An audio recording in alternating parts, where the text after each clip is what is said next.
Okay, and welcome to what's probably going to be the longest video I've ever made on this channel. Hopefully the most useful and informative at the same time for you. That's going to make the most money you can ever make from a single video, because you probably already know how long this video is going to be. I don't know as I'm starting to film this, but I don't care, because I'm going to walk you through from the beginning to the end, once and for all, on how you can start earning between $3,000 to $30,000 a month, all on how to be a digital coach, consultant, or service provider. My epic editor is going to help me again with all of the perfectly aligning slides that I made, so it's going to be much easier for you to follow along. And as I said, for the next however long this video is going to be, I'm going to teach you everything I know to at least make you $3 to $30K a month as an online coach, consultant, or service provider, plus what's worked for thousands of my clients too. So I'm not just making this up. I'm literally going to spill the beans, tell you all the stuff that we usually have only in our paid programs. Now, paid programs are a little bit more detailed, but I'm going to give you as much as humanly possible in this quite long video here. Because if you're not at least trying to make some money online this year, I don't know what the hell you're doing. Especially with AI around the corner, you can't just be relying on corporations your whole life. So you got to take matters into your own hands, and that's what this video is going to help you for, right? And I know you watching this probably are looking for something that gives you location freedom. You want to have an impact on others. You want to have other people look up at you, right? You want to have the freedom of working whenever you want. And if that is you, welcome to the game. Let's press start and GG. Let's get this started. So get a notepad, not your distracting phone, get an actual notepad, go to the bathroom, put on a diaper, whatever you're into.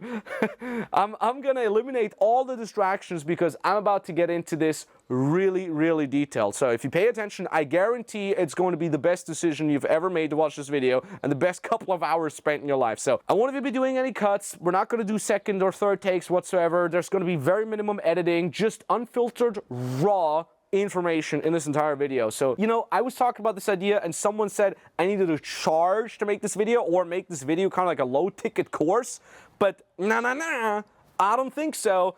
I've decided to do this for free because I get a lot of questions and there's a lot of them I can't answer one by one, so I've decided to put this together here to also kind of say thank you and pay it forward to everyone who's done the same for me in my life. So once again, I'm going to lay out everything I know from top to bottom so you can be making $3,000 to $30,000 a month with online or digital coaching and consulting. And the best thing about this is you don't need a website, you don't need a big brand, you don't need to spend money on advertising. If you don't believe me, well, you will believe me at the end of this video because I'll be holding nothing back. And I want to kind of start by telling you a little bit of my story on how I actually started my very first business completely from scratch, even though I had no idea what I was doing. And it made me my first million 4 years in. So this is how it went. I was actually a super socially awkward guy. Wasn't very popular in school. I barely had any success with women before that, and it really bugged me as a guy in my early 20s. So what I started doing once I moved to Vienna, the big city, because I grew up in a little Austrian village in the Austrian Alps, I moved to the big city in Vienna, and I started to work on myself, and I started talking to the person that sat next to me at university. I would strike up conversations when I would go out in the evening without trying to get drunk.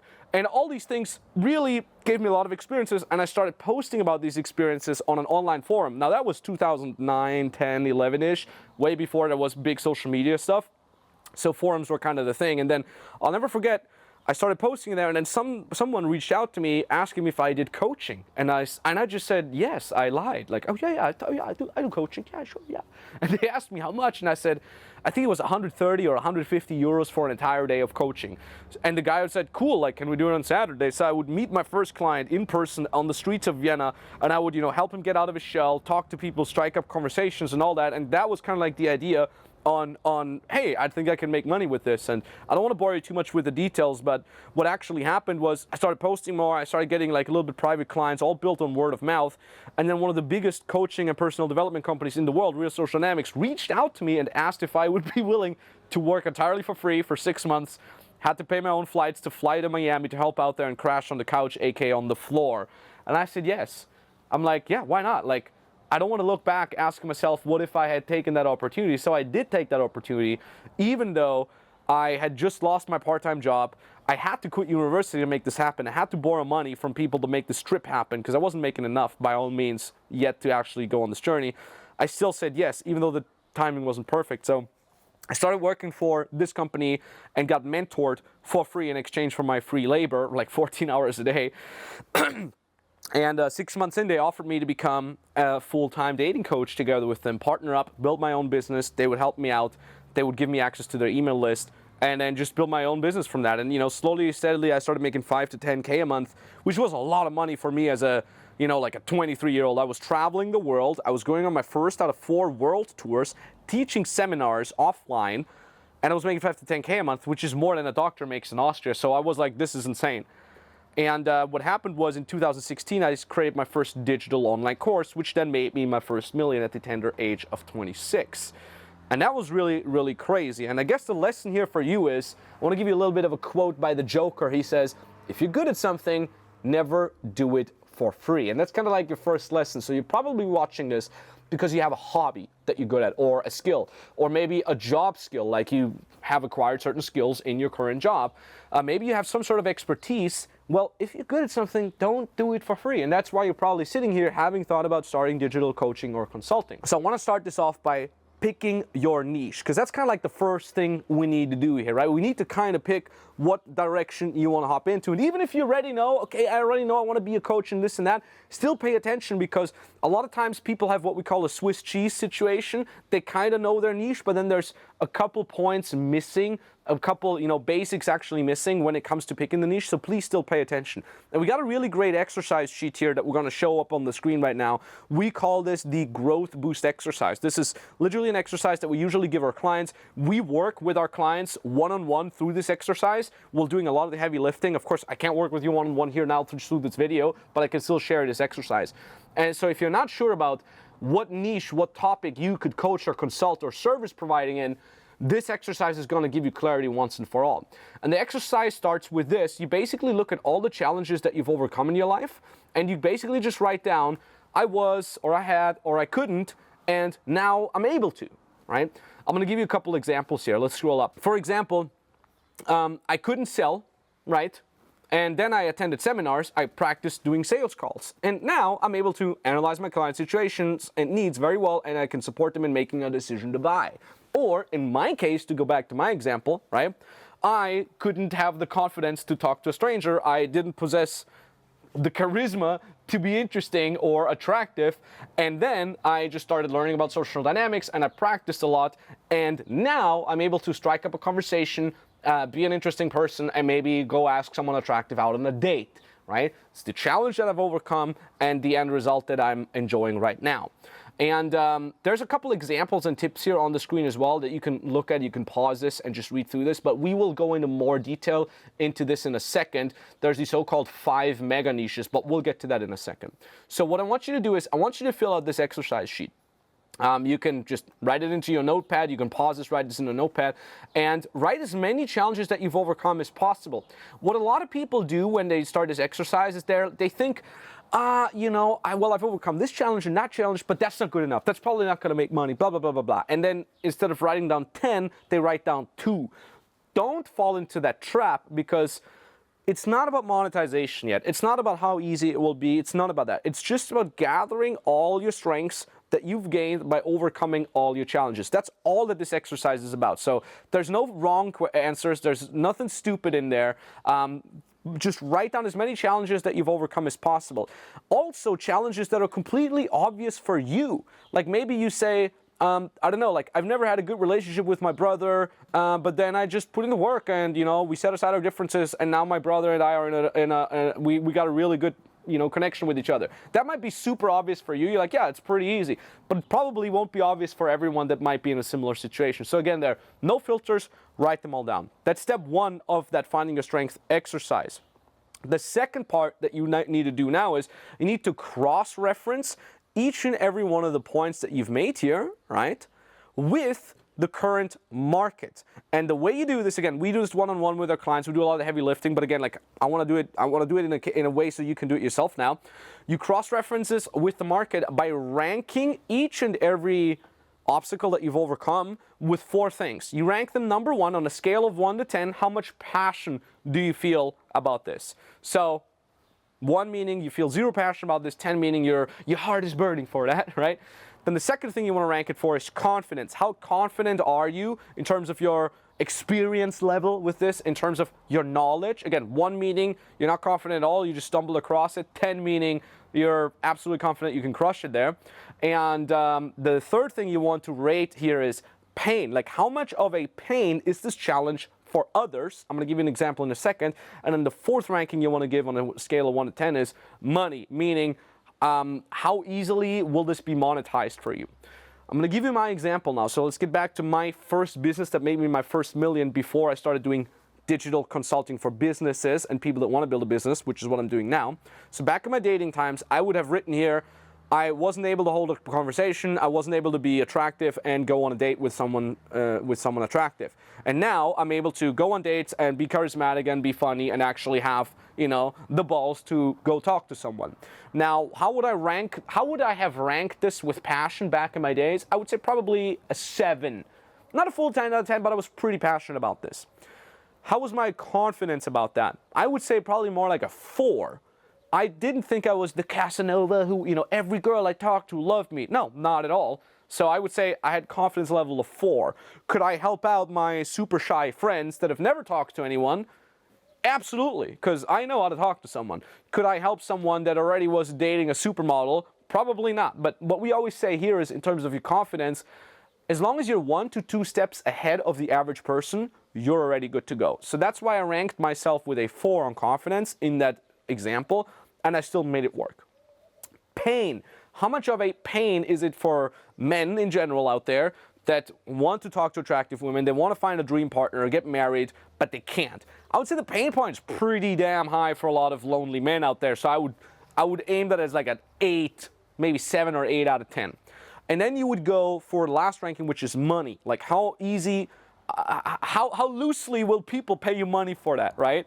I would rank it there maybe a 6 or a 7 out of 10, which is still pretty good. Like, a lot of people that make money, like lawyers, engineers, they would probably pay a couple $1,000s to finally meet their dream woman and get married, or just, you know, have a better dating life. So you basically want to give these rankings for each and every one of the challenges that you've overcome. Let's say you're a fitness person, you were super overweight in the past, and now you overcame that and you're in great shape. Well, again, rate this with those 4 ratings. And you want to do this with every single one of these challenges that you've overcome. And now what you have to do is you basically just count all the ratings together. So example 1, dating, you rate the passion number, the confidence number, the pain number, the money number, and now it comes out to be whatever, 35 out of 40, right, if my math is correct. So that would be pretty good. And you basically just do this with every single challenge that you have, and then you compare the total numbers. And now you basically look at I would say the top 3 to 5 that have the highest numbers in there. And those are kind of like, they get into your more narrow options, so to speak. That will already give you a lot of clarity. There might already be a winner in there where you say, this is probably the best one that I want to have. If you can't quite find a winner among all your ideas yet, here's another great thing that I want to show you here. This is what we call the 5 mega niches for digital coaching, consulting, and also service providing. People will always need help within these 5 mega niches. That means if you position yourself in one of these markets, you'll always be able to make money even in economic crises. And that's kind of the key. Economic crisis will always be there. If you ask me, things are probably going to get a lot worse before they get better. Inflation, war, politics, left versus right, crazy stuff. You can't trust the media anymore. All this stuff is happening. But if you position yourself in one of these 5 mega niches, you'll always make money because people will always need help in those. What are the 5 mega niches? Very simple. Let's go through them one by one. So in the top left here, you see money, career, and business. That basically means anything that helps people or businesses make more money, directly or indirectly. We have clients, for example, they help other businesses post on social media, meaning these businesses will make more money because they now post on social media and get more clients, right? That's directly. Also indirectly, let's say, for example, you're a high performance coach and you're helping managers or CEOs perform better with less stress. That makes them more money indirectly. So that is the money, career, and business mega niche. Mega niche number 2 is physical health. Anything that directly or indirectly makes people fitter or healthier or gives them a healthier feeling. We have clients making $20K a month with mobility coaching, stretching coaching, yoga coaching, and then of course the classics like weight loss coaching, build muscle coaching, fitness coaching, look better naked coaching. We had one guy very successful with that. So this is pretty straightforward, I would say. Mega niche number 3 is the mental fitness and spirituality niche. And this is something that has become more and more popular in Western society over the last couple of years. Anything that helps people feel more mentally balanced and or cope better with everyday life, challenges and stress, spirituality. We've had meditation coaches in there, also yoga coaches, kind of like overlaps between 2 niches, physical and mental. Health. We've had people with, becoming more present at the moment, energy coaching, Reiki coaching. These are all niches that make at least 4 to 5 figures a month because we've worked with clients like that, so we know it. So it's pretty cool. Then the 4th mega niche is love and relationships, right? That's where my first digital consulting business was based in. That basically means anything that helps people lead higher quality relationships with friends, family, or sexual partners. Fairly straightforward, self-explanatory there. And then the 5th one is kind of overlooked quite a lot. Hobbies and irrational passions. That 5th mega niche is basically anything without any practical purpose for which people develop irrational passions or hobbies in, right? And they're ready to invest money in. In fact, we've had multiple clients that coach esports, meaning they coach video games. Like we've had one, I think was like, what was it, Fortnite coaching? Dota coaching. These are all video games if you don't know what these are. So they literally help people get better in these video games, and they're still making 4 to 5 figures a month with this. So there's great things like that. Golf coaching is a very great example of that. We have one client, Max. His name is also Max. He does book writing coaching. He helps people write a book, and he's making like 30 to 50K each and every single month. And it's great. The guy lives in London, crushing it. Shout out. So these are the 5 mega niches. They will be very, very helpful when it comes to picking your niche. Now, one last thing, two last things here. There's 2 separations of these 5 mega niches. There's B2B, meaning you're selling to businesses. It's business to business. And there's B2C, which is business to just regular clients.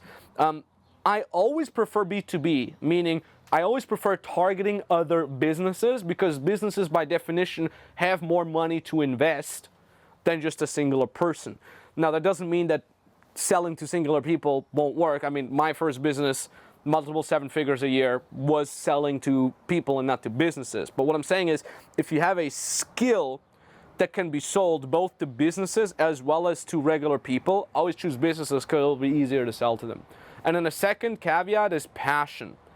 Let's talk about passion. Because sometimes we got people come to us and they say, look, I have a skill.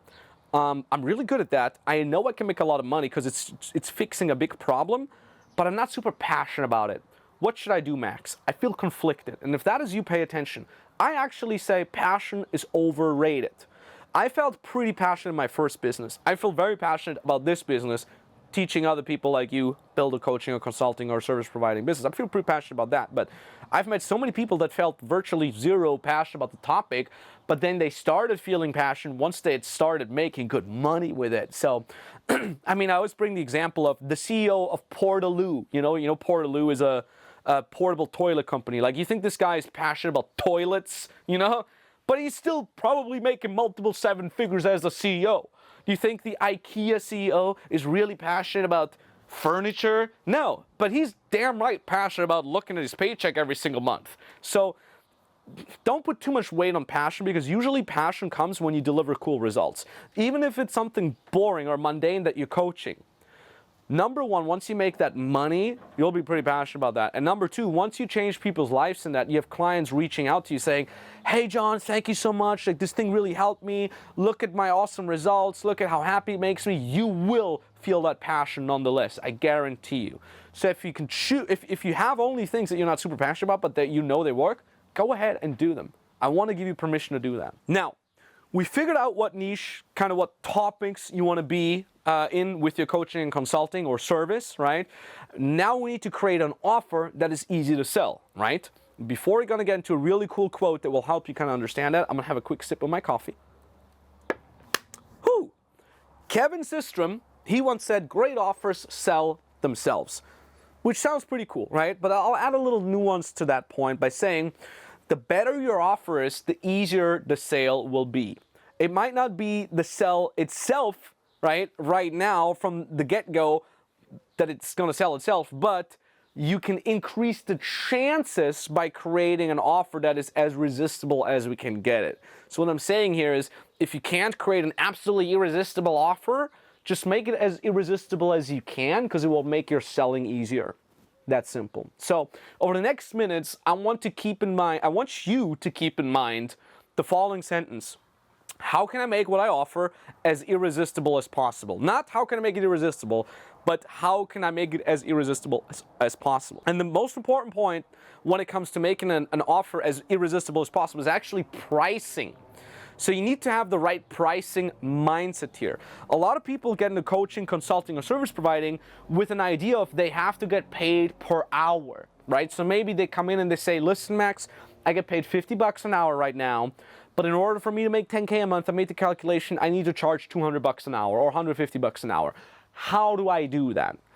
The problem with getting paid per hour is, number one, you kind of can only charge up to a certain degree of your hour, because people are not stupid, right? So even if you say, well, I'm just going to charge $2,000 per hour, fuck it, right? Why not? People always be like, is really an hour of your time worth it? $2,000 of my money? Like, what am I going to learn in an hour? Like, how much can one learn in an hour that really justifies a $2,000 price point? So that's a big problem. In the eyes of your client, it will be very hard to justify charging anything per hour for that matter, whether it's $2,000 or $50. Even if you just charge $50, people are like, is $50 worth an hour? Like, forget about that. And number two, it's also not going to get people results. Like, how much really can you teach someone in an hour? I mean, this video is probably going to be about an hour long, I guess. But ultimately, it's still not going to get you the end result. You still have to implement it. You need the feedback and all that jazz. So what we actually say to all of our clients getting started is, you want to charge per end result. Meaning, you pick your niche, right? You position it within the 5 mega niches. You pick something that you're passionate about, or not passionate about for that matter, something that you're confident in, something that fixes a pain, something that has people paying money for that. And now you basically say, okay, what is an end result that I can deliver? I'll give you an example. Fitness. Instead of saying, I'm a fitness coach and an hour of my time costs $2,000 or $200, you simply say, I help people lose 20 pounds in the time span of 12 weeks. Or I help people double their muscle mass. Or if you want to have something more tangible, I help mothers after their pregnancy fit back into their favorite jeans again. If you're a dating coach, instead of saying, I'm a dating coach, you say, I help people find the dream partner. I help women keep their husband and keep the relationship sexy and interesting. Or for what I'm doing is, I'm not saying I'm a business consultant, but I say I help you build a freedom business as a digital coach or consultant, making $3 to $10K a month, so you can travel around and, have an impact on people. Like, I connect my price point to an end result that I deliver. That's really, really important. And that leads us to the next point. Let's do some math. Let's do some math on how to get to 10K a month. And we're going to put up the math on the screen here. Let's say you're charging per hour $200 per hour. How many hours do you need to coach? How many hours do you need to sell in order to make 10K a month? So we have $1,000 a month divided by $200 per hour. So you need to work and sell 50 hours of your consulting per month. You might be saying, well, 50 hours in a month is not so much to do it, but again, you have to sell those hours too, and then you have to deliver those hours. So you need to convince 50 people to pay you $200 per hour. That's roughly 2 people per day, if a month is 30 days, that you need to convince to pay you $200. It's quite a lot of money.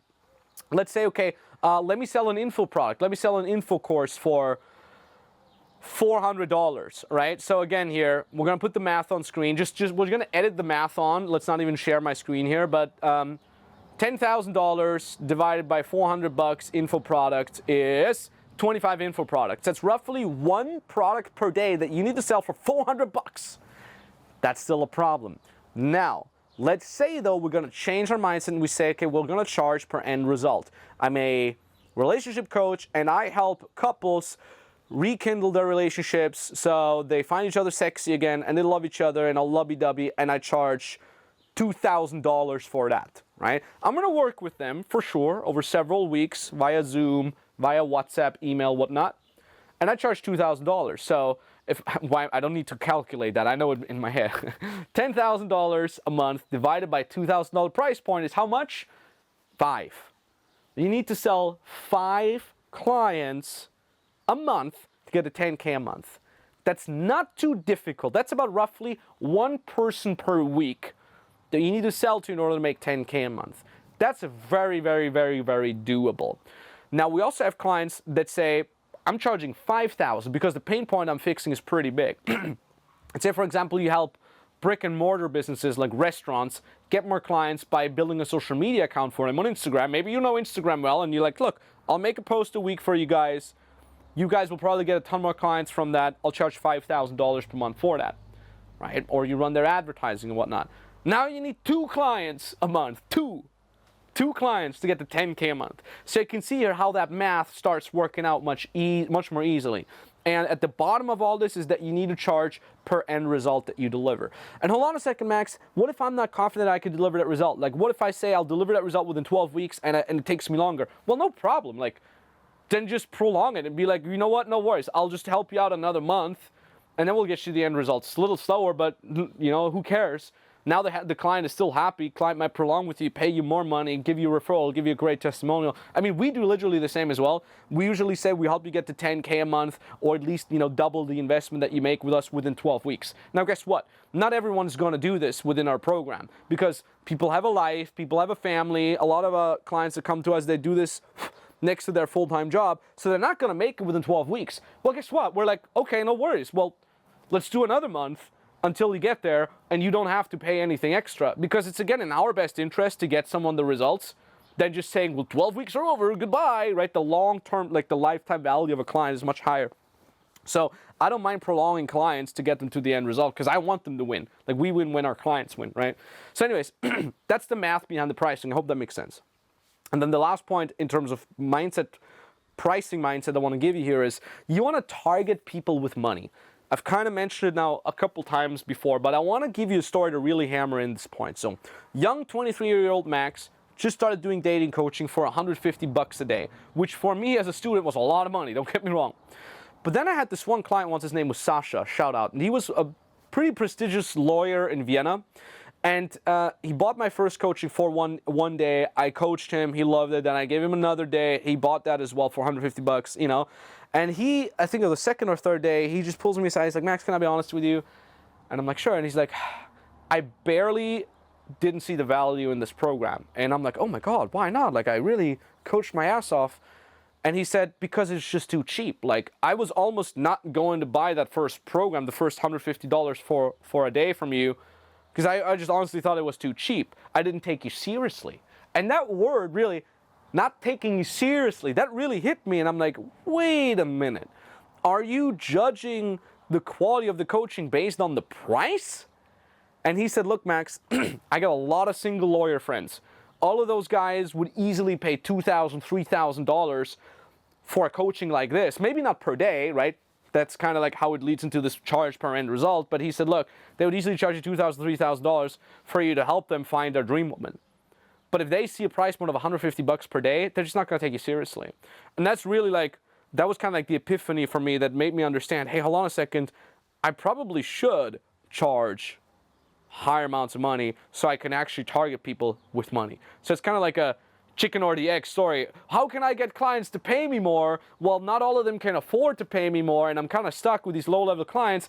Well, actually start charging higher prices. That automatically will attract people that can afford these high prices. There's a little bit more nuance to that in terms of like what you're posting to get these clients, but half of that is already you just charging high prices to make you more attractive for people that are able to pay high prices. So I hope that makes sense in terms of that. The second part we want to talk about is after we've developed our niche and our prices, how would your coaching, consulting, or service actually look like? So we've talked about charging per end result before. The way you do this is you want to define an audience and an end result that you can deliver for that audience. Okay, so we've discussed pricing, you want to charge per end result, but you also want to define that end result that it is. So in my specific example, I could now say, okay, well, this Sasha lawyer guy, maybe I'll just pick this guy as kind of like my average audience. So I would say here, my audience is men in their 30s, high-paying job, probably lacks a lot of time, right? Doesn't have time to go on 5 dates a week, values his time very much, wants to find a woman that isn't a gold digger, that doesn't just like him for his successful career, but actually someone that he can marry and loves him for who he is. So I would define that as kind of like my ideal audience, right? And then what you can do is you can summarize that ideal audience in 1 or 2 words. For example, I help busy men in their 30s. I help career-driven men in their 30s. Right? Or let's say with the fitness example, you say, I don't just want to teach anyone fitness. I want to define a specific audience. I help young or freshly baked mothers fit into their favorite jeans again after pregnancy. So you're not just like the general fitness guy, but you define a specific audience that you help. That definition of a specific audience doesn't only help you with targeting people of affluence, people with money, but it also helps you to be more perceived as a specialist. If you just say, I'm a fitness coach for anyone, whether you're an 18-year-old college guy or a 45-year-old middle-aged woman, I can help you. The problem with that is we always say, if you can help everyone, you can't help anyone really. So you want to be specialized. Just what I'm doing here as well is, could I probably teach people how to build a clothing brand and how to sell physical products with my marketing knowledge that I've gathered over the last 10, 15 years? Probably, yeah. But I don't want to. I want to be specialized in coaches, consultants, service providers. It's a very, very small sub-niche. And I want to be seen as the expert in that small field rather than kind of like a general guy. A great example to hammer that home is, let's say you have heart problems. Would you want to go to the general practitioner or do you want to go to the cardiologist, like the heart expert, right? The general doctor could probably still help you, but you're going to want to go to the expert, right? So you want to define a specific audience. And then, like I said, you want to define a specific end result. Dating coach, choose the end result, help find dream woman. Advertising service provider, like I run Facebook ads for companies. I actually help companies get 50% more revenue by leveraging the power of Google ads, right? That makes sense. Or SEO expert. I teach companies how to do SEO versus I help you rank on page 1 of Google, which effectively translates into 300 more clients per month. Specific end result. Also there, define the audience. I help brick and mortar companies in the area of New York City rank number 1 on Google. Like, define a specific audience and a specific end result. That's in terms of what your coaching or your consulting or your service should actually look like. Now, what you want to do kind of on the back end once you have clients, you want to lay out an A to B journey. What does that mean? Remember, we want to focus on problems that we can fix, ideally problems that people with money have. So the A to B journey basically means A is where your client starts when they start your coaching. B is where they want to get to, ideally, having gotten the end result that you can deliver them. So again, to stay with the dating example, point A, shy, doesn't have a lot of social understanding, doesn't have a lot of time, career-driven, that's point A. Point B is they found the dream woman or they go on 3 dates per week, feel more confident, feel better about themselves. Let me give you another example. We've had someone with vegan coaching. Those guys actually make over 10K a month teaching people how to have how to like really do the vegan diet properly. So what those guys did is like point A is like you're feeling unhealthy, sluggish, you don't have a lot of energy, you're a little overweight. Point A. Point B is you adhere to the vegan diet, you have much more energy in everyday life, you're losing weight, and you don't have to go to the gym for that, right? You don't have to restrict super crazily your diet, right? That is point A to point B. And again here with that, I want to emphasize, focus on problems, focus on points A and points B that people with money have. So to bring it back to relationships, for example, you say you're a relationship coach, don't just fix problems that everybody has, like I help you rekindle your relationship, but fix problems that specifically career-driven couples have, aka people with money. Like, I help you find love in each other again, even though you're both busy with career. I help you find time for a significant other, even though both of you are crushing it in the career, right? Point A, point B, and focus on fixing problems that people with money have. Now there's all that alone, that is already going to get you ahead of 90% of your competition out there. Defining an audience, defining an end result, not charging power, being in a proper niche of the 5 mega niches, focusing on something that people with money have, like that already is going to get you 90% ahead. But there's one more thing that I want to add to you, and that is make it unique.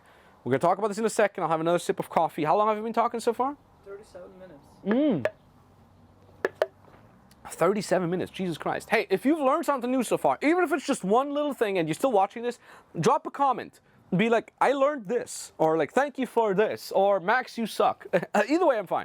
Drop a quick comment if you haven't done so. Maybe leave a like there as well. That would help this little small channel here quite a lot as well. All right, how do you make things unique? There's basically 3 things on how you can make things more unique. And you don't have to make it unique, okay? Please don't be like, well, fitness coaching isn't unique, so ergo I can't make it work. You can absolutely make it work. But if you can, pick one of these 3 things that can make you unique, or pick all of them.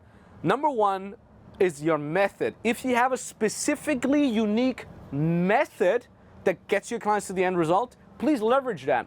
We've had one client, he would teach fitness for pilots specifically, and his method was basically based on exercise routines that you could do in 20 minutes a day in your freaking hotel room, right, in between flights. That's a quite unique method, right? Or let's say, for example, you're a relationship coach, and your method is all about listening to the other person. So it's like your listening technique, your listening method, right? You can basically see what I'm trying to say here. For what we're doing here with this business consulting, we actually have a flywheel hybrid technique or method that helps you get clients that doesn't require you to spend money on advertising, and it's really, really awesome to do it. So again, that's one of our unique methods. More about this in a second. Another thing that can make you very unique is the audience specifically. By audience, I mean, well, you target someone specific instead of just targeting everyone. We've kind of mentioned this before. Instead of saying I'm a fitness coach, I help everyone, like, oh, I only help young guys in their 20s build more muscle. We actually have had a client like that. His name was Victor. He was not the fitness coach for whatever weight loss or everything. He was literally just a coach for helping skinny guys gain more muscle. There's a lot of skinny guys out there. No matter how much they eat, they just can't gain muscle. And he was the unquestioned expert in that one little audience, so to speak, right? So again, here, makes sense. We've also had 2 brothers in the dating niche. They're making over $50K a month, and their audience was divorced men. So not just, I help guys get better with girls. They're like, okay, we help divorced men after their first marriage kind of get back on the dating market and, reconquer that and find finally a woman that doesn't want to get them divorced. So you can see here, you're very unique with your audience. And the third way to make yourself very unique is actually your character, like you yourself. There's this great quote about the world enables 8 billion monopolies, which basically means like you're your own niche. If you leverage your character, your unique character, you can make yourself also quite unique. We will talk more about this later because this is more relevant when it comes to posting and attracting your audience, where you can actually have your character shine through. This is kind of one of the things I think that we're leveraging in my company. It's very much based on Max's unique, quirky character with all the funny Star Wars references and whatnot. So that kind of like makes it work for me. I'm not saying this to brag. I just know, like, when people come to us, they often say, like, Max is a weird little fella, and I find him interesting. It's easy to listen to him. So we were leveraging that. We're not stupid, right? We're leveraging that. So that's kind of like how you can make your offer unique. If you have that, do it, leverage it. If you don't have that, no worries. It can still work for you to make up to $30K a month, I would say. Anyways, now the question that I get asked a lot at this point is like, okay, Max, I know what niche. I know I should probably charge for the end result, target affluent people, yada, yada, yada. Should I create a course now? Should I create the course first and then sell it? How does that work, Max? Well, actually, you'd be surprised. And let me take off my jacket. It's getting hot. Hot here in beautiful Cyprus. You should actually coach, consult, or offer your service one-on-one first. Why one-on-one first? Well, because number one, we talked about charging high prices, right? It will be easier for you at first to justify high prices when it's not just a course. Like, here's my course, pay me $2,000, but when you actually say, hey, you're going to be working one-on-one with me, all right? The second thing is you can actually create your course in a way, so it's almost like your one-on-one clients created for you. We see this a lot where people say, hey, I created this course, I invested like 3 months in building my course, it's really awesome, and then they had the first clients go through them, and the clients didn't understand it, it was too hard, it was too easy, too fast, too slow, it wasn't framed in a way that it was actually interesting for people to be incentivized to buy it, yada, yada, yada. What I'm saying is, look, if you want to go down a path where it's guaranteed that your course will actually get them results, and it's guaranteed that people are willing to pay money for that, go coach people one-on-one first, and then once you get experience over their questions, their needs, their bottlenecks, you create the course around them. So that means specifically, let's say you're a golf coach, right? The first, 3, 4, 5 clients that you're getting, you're all going to be coaching them one-on-one over Zoom, right? So you're going to have a weekly Zoom call with them. Maybe you're going to give them the opportunity to text you in between these calls in case they have smaller questions and you just reply back to them. After working with 3, 4, 5 clients, you probably see a couple recurring questions that will come up over and over again, like, hey, John, how do I start my swing when I haven't done it yet, right? So you've explained this to the first 3 to 4, 5 clients in a Zoom call every single time. Now you say, well, hold on a second, I get this question every time. How about instead of just saying it into the Zoom, let me just say it into a camera, right? You just turn on your laptop camera and teach everything about how to do your swing properly when you're new. And then I just send that video to every new client that I'm getting. And now all of a sudden you've created the first video of your course, and it saves you a lot of time, right? Now let's say, for example, a lot of people struggle with mindset. They're like, oh no, I suck at this. After 3 hours practicing golf, my mindset is bad. How do I gain the confidence? And that is a recurring issue. So now again, you make a video. Maybe you create a PDF with all the good mindset bullet points, that with all the frames that you repeat in your brain all the time, and now you get that out to your clients, right? So slowly but steadily, you're kind of creating the content around the needs of your clients. And then let's say you have 20, 30 videos or PDFs that help people fix the most, recurring 20, 30 issues. Now you just put these into modules or weeks in your course, right? Week 1, mindset. Week 2, how to do a perfect swing. And slowly but steadily, you're building the course. You can still keep your one-on-one calls with them, but now the calls are much shorter because you're not teaching them anything new, because the course does that. They're just Q&As. They're just feedback points. Just, giving them a touch point. That is why you do one-on-one first and then create the course around it. It will be easier for you to justify the price in the beginning, and it will be easier for you to actually build the course around that. Now, let's talk about confidence, because you've heard me say, like, charge $1,000, charge $2,000, charge $5,000 per client. Hold on a second, Max. I'm not confident starting with this. In fact, again, myself, I started charging 130, 150 euros for a whole day. Right? So I wasn't confident by no means either. So if you're not confident, charge higher prices. Very simple. Just create a test offer to get test clients in for free or for half a price or just a lower price. Right? So meaning maybe you don't have all your knowledge together yet, or you're not super confident on what exactly you could coach. Well, get a free freaking test client. Like, I coached my cousins for free when I started with the dating consulting.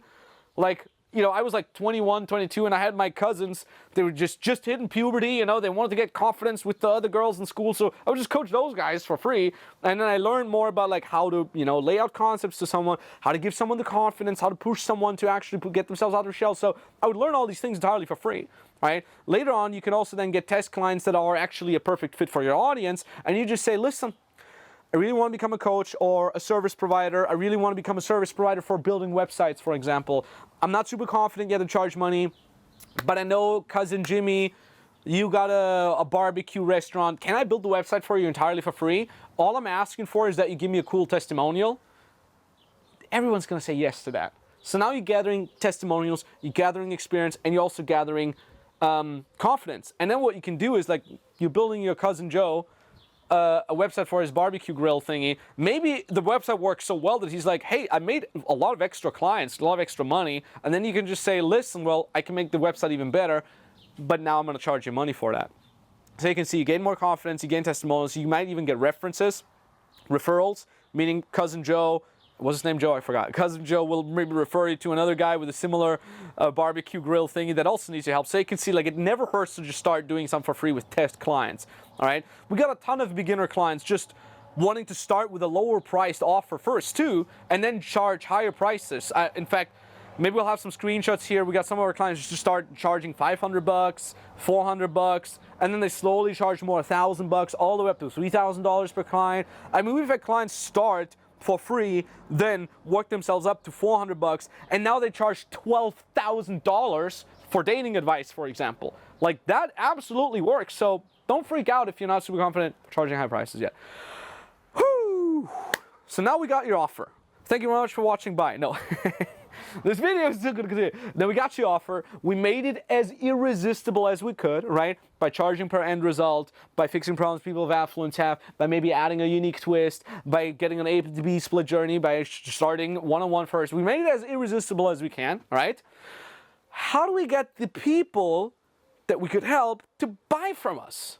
Well, it's actually very simple. I have a quick sip of my water and we continue. This episode is sponsored by Bojromi. No, just kidding. No sponsors here. I'm just giving you stuff for free. Let's look at what you don't need to get clients. And you'd be surprised. This is usually where the most mind-blowing part comes in. What do you not need to make $3,000 to $30,000 a month? Number one, you don't need a website. Number two, you don't need a big brand. Number three, you don't need paid advertising. Number four, you don't need a funnel. Number five, you don't need a team. You need none of these things. Now, they're nice to have, and I certainly have a website. I have a team, but I'm not making 10K a month. I'm making 10K usually before breakfast, before noon. We're making multiple seven figures a year, but you don't need it, okay? So in order to make $3,000 to $10,000, all the way up to $30,000 a month, you only need one platform and one person, which is you, all right? I call this the rule of one. No, this is not a Star Wars reference, although it would be cool. The rule of one basically means you need a singular platform where you're posting on, a singular human being, which is you, and that is it.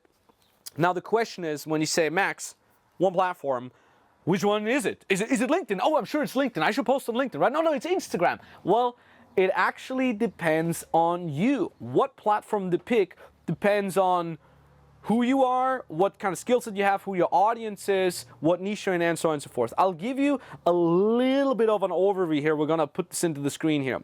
So roughly speaking, right now, by the time of the recording, there's four main platforms: Instagram, TikTok, LinkedIn, and Facebook. And you'll notice here, I left out YouTube and podcasts for a reason.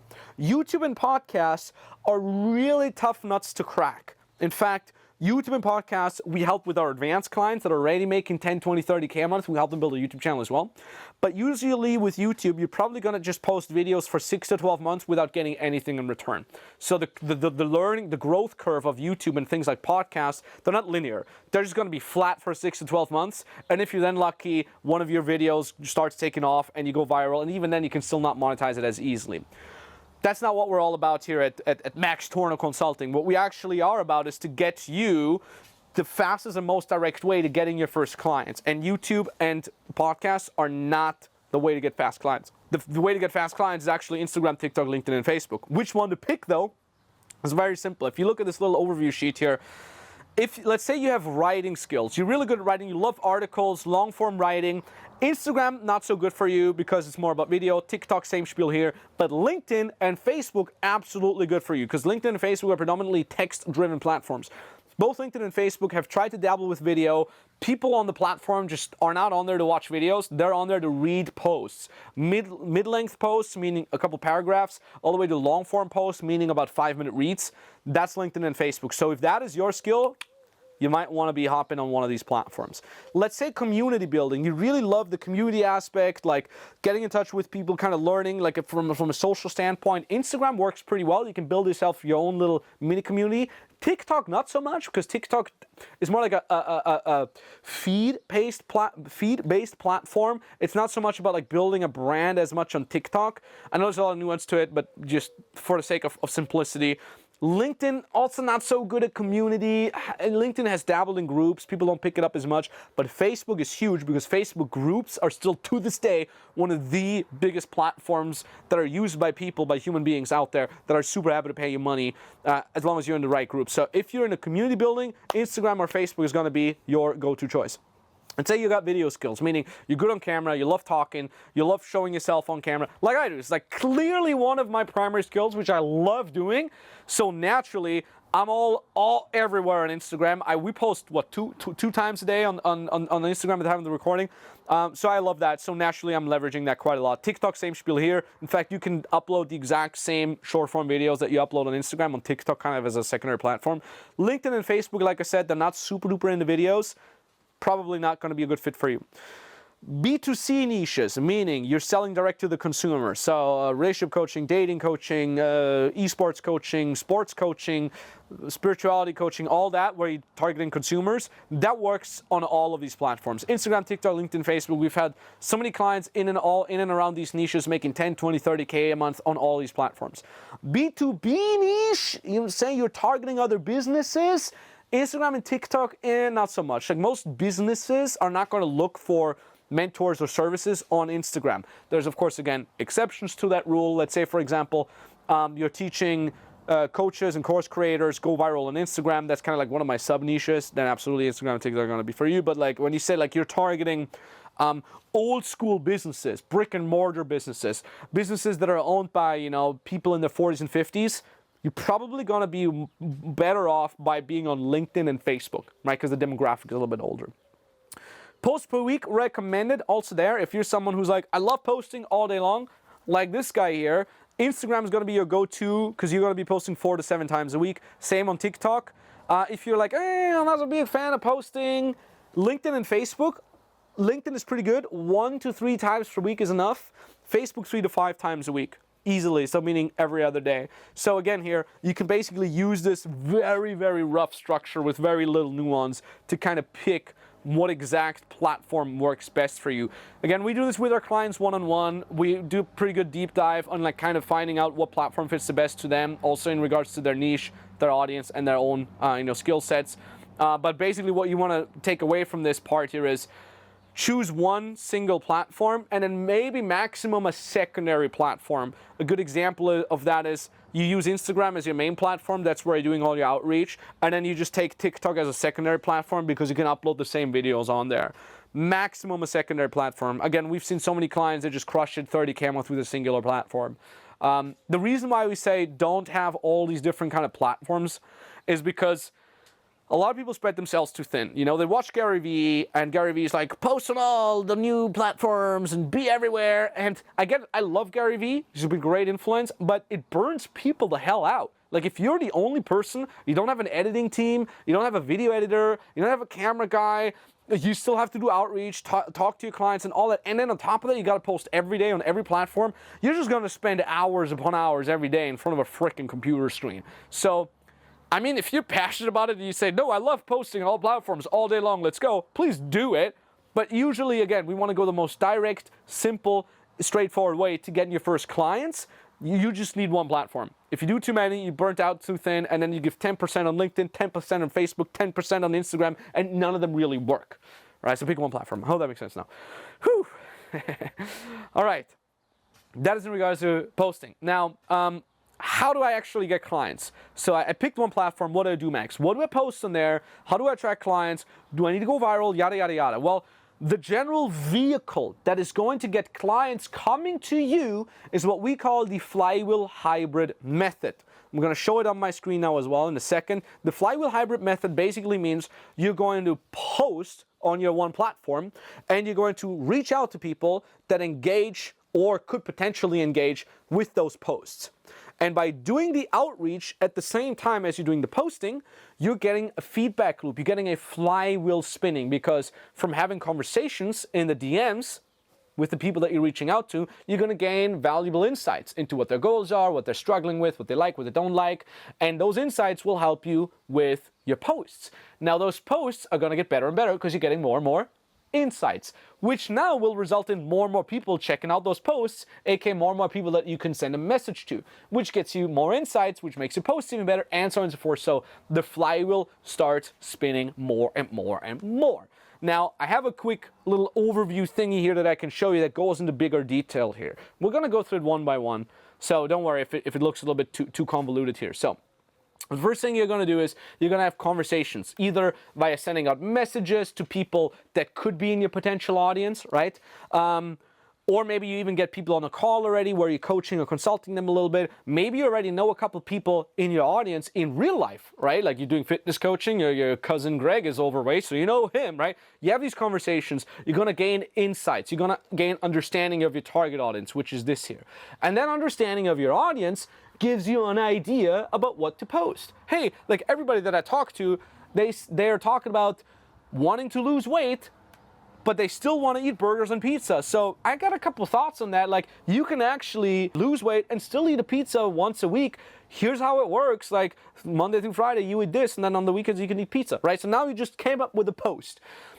We call it here a Facebook post, but Facebook is just an example here. This obviously the same system works whether you're on LinkedIn, on TikTok, on Instagram, or on forums. Works just as well. We just used Facebook as an example here.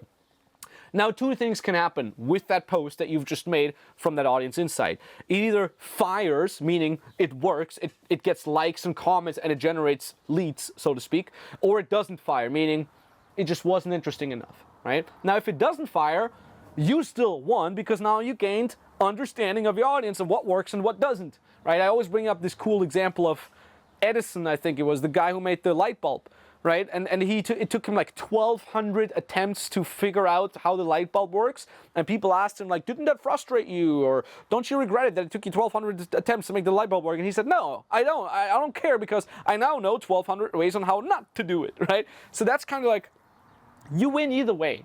The moment you just frickin' post, you're going to frickin' win, because either it works, good for you, or it doesn't work, and you learn a valuable lesson and you get better. All right, so I always want to encourage you to ship the damn thing. Start posting, even if you're not sure if it's gonna work. Start posting, put yourself out there. The worst thing that can happen is that nobody cares, right? And then you at least know how not to do it. Like, maybe I gotta make my headline a bit more interesting. Maybe I gotta add a cool photo. More about this in a second. Like, I'll give you some pretty cool examples of what posts you should post and how to make your headlines really interesting. We'll get to that in a second.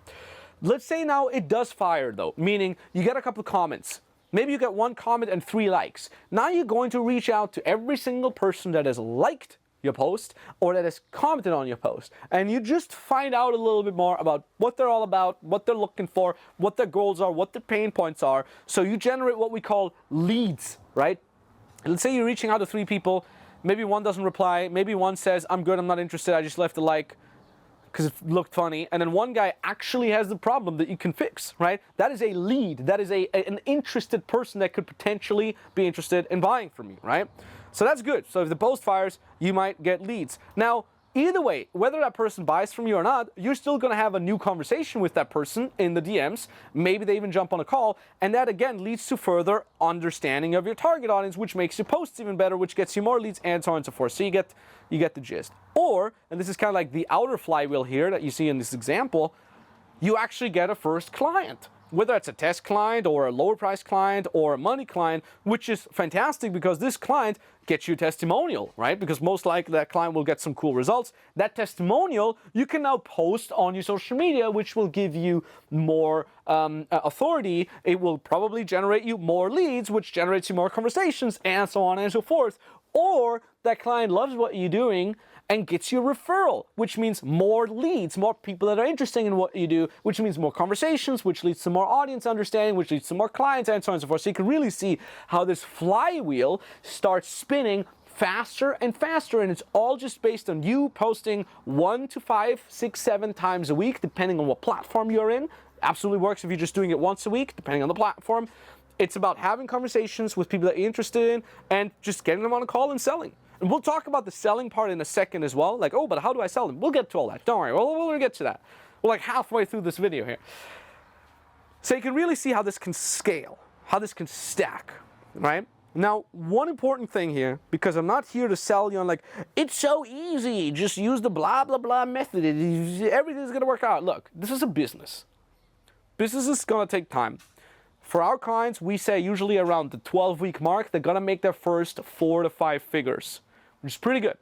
If it doesn't, takes them a little bit longer, that's totally fine. I'm not here to make you crazy promises like, you're going to make $1 million. It's like, this is about building a legitimate business that lasts you a lifetime. This is the niche that I'm in. I'm not in the make a quick buck by having some crazy, cool sounding, sexy offer, or by investing in some crypto shit coin that is gonna 11x, you can buy a freaking Lambo. This is not for you, right? What I teach my clients, what I'm teaching you here in this video is how to build a legitimate lifetime business that lasts you a lifetime and actually provides value. A business, not a scheme. I help you build a legitimate professional business. I mean, you probably know this by now, otherwise you would have already X'd out anyways. Just bears worth emphasizing it. But why is this important for you? Because when you look at this flywheel here, in the beginning, you won't have the experience on what you can post and how to make things work and how to, go viral. You probably won't have the experience. Maybe you'll go lucky, but you won't have the experience. In the beginning, you won't have a brand, right? So the one thing you want to use here in the beginning is volume. That's the only thing you got going for you at this point. Volume. So you want to compensate for your lack of experience. You want to compensate for your lack of brand, of audience with sheer volume. So this stage from 0 to your first couple thousand a month is just brute force volume, so to speak. What does that mean? It means you want to be having around 10 to 20 DM conversations per day. It's not a lot if you think about it. Like DM conversation, you do them on your phone. You can start DMing a couple people while you're having breakfast. You can DM a couple people in your lunch break on your 9 to 5. You can DM a couple people on your way home from your commuting home from work. And in the evening, after dinner, when you're just digesting the food, you can just reply again to a couple people. So 10 to 20 DMs per day definitely works. It takes about an hour a day, right? On top of that, in terms of volume, you want to be posting between 1 and 7 times per week, right? We've talked about this before. It depends on the platform.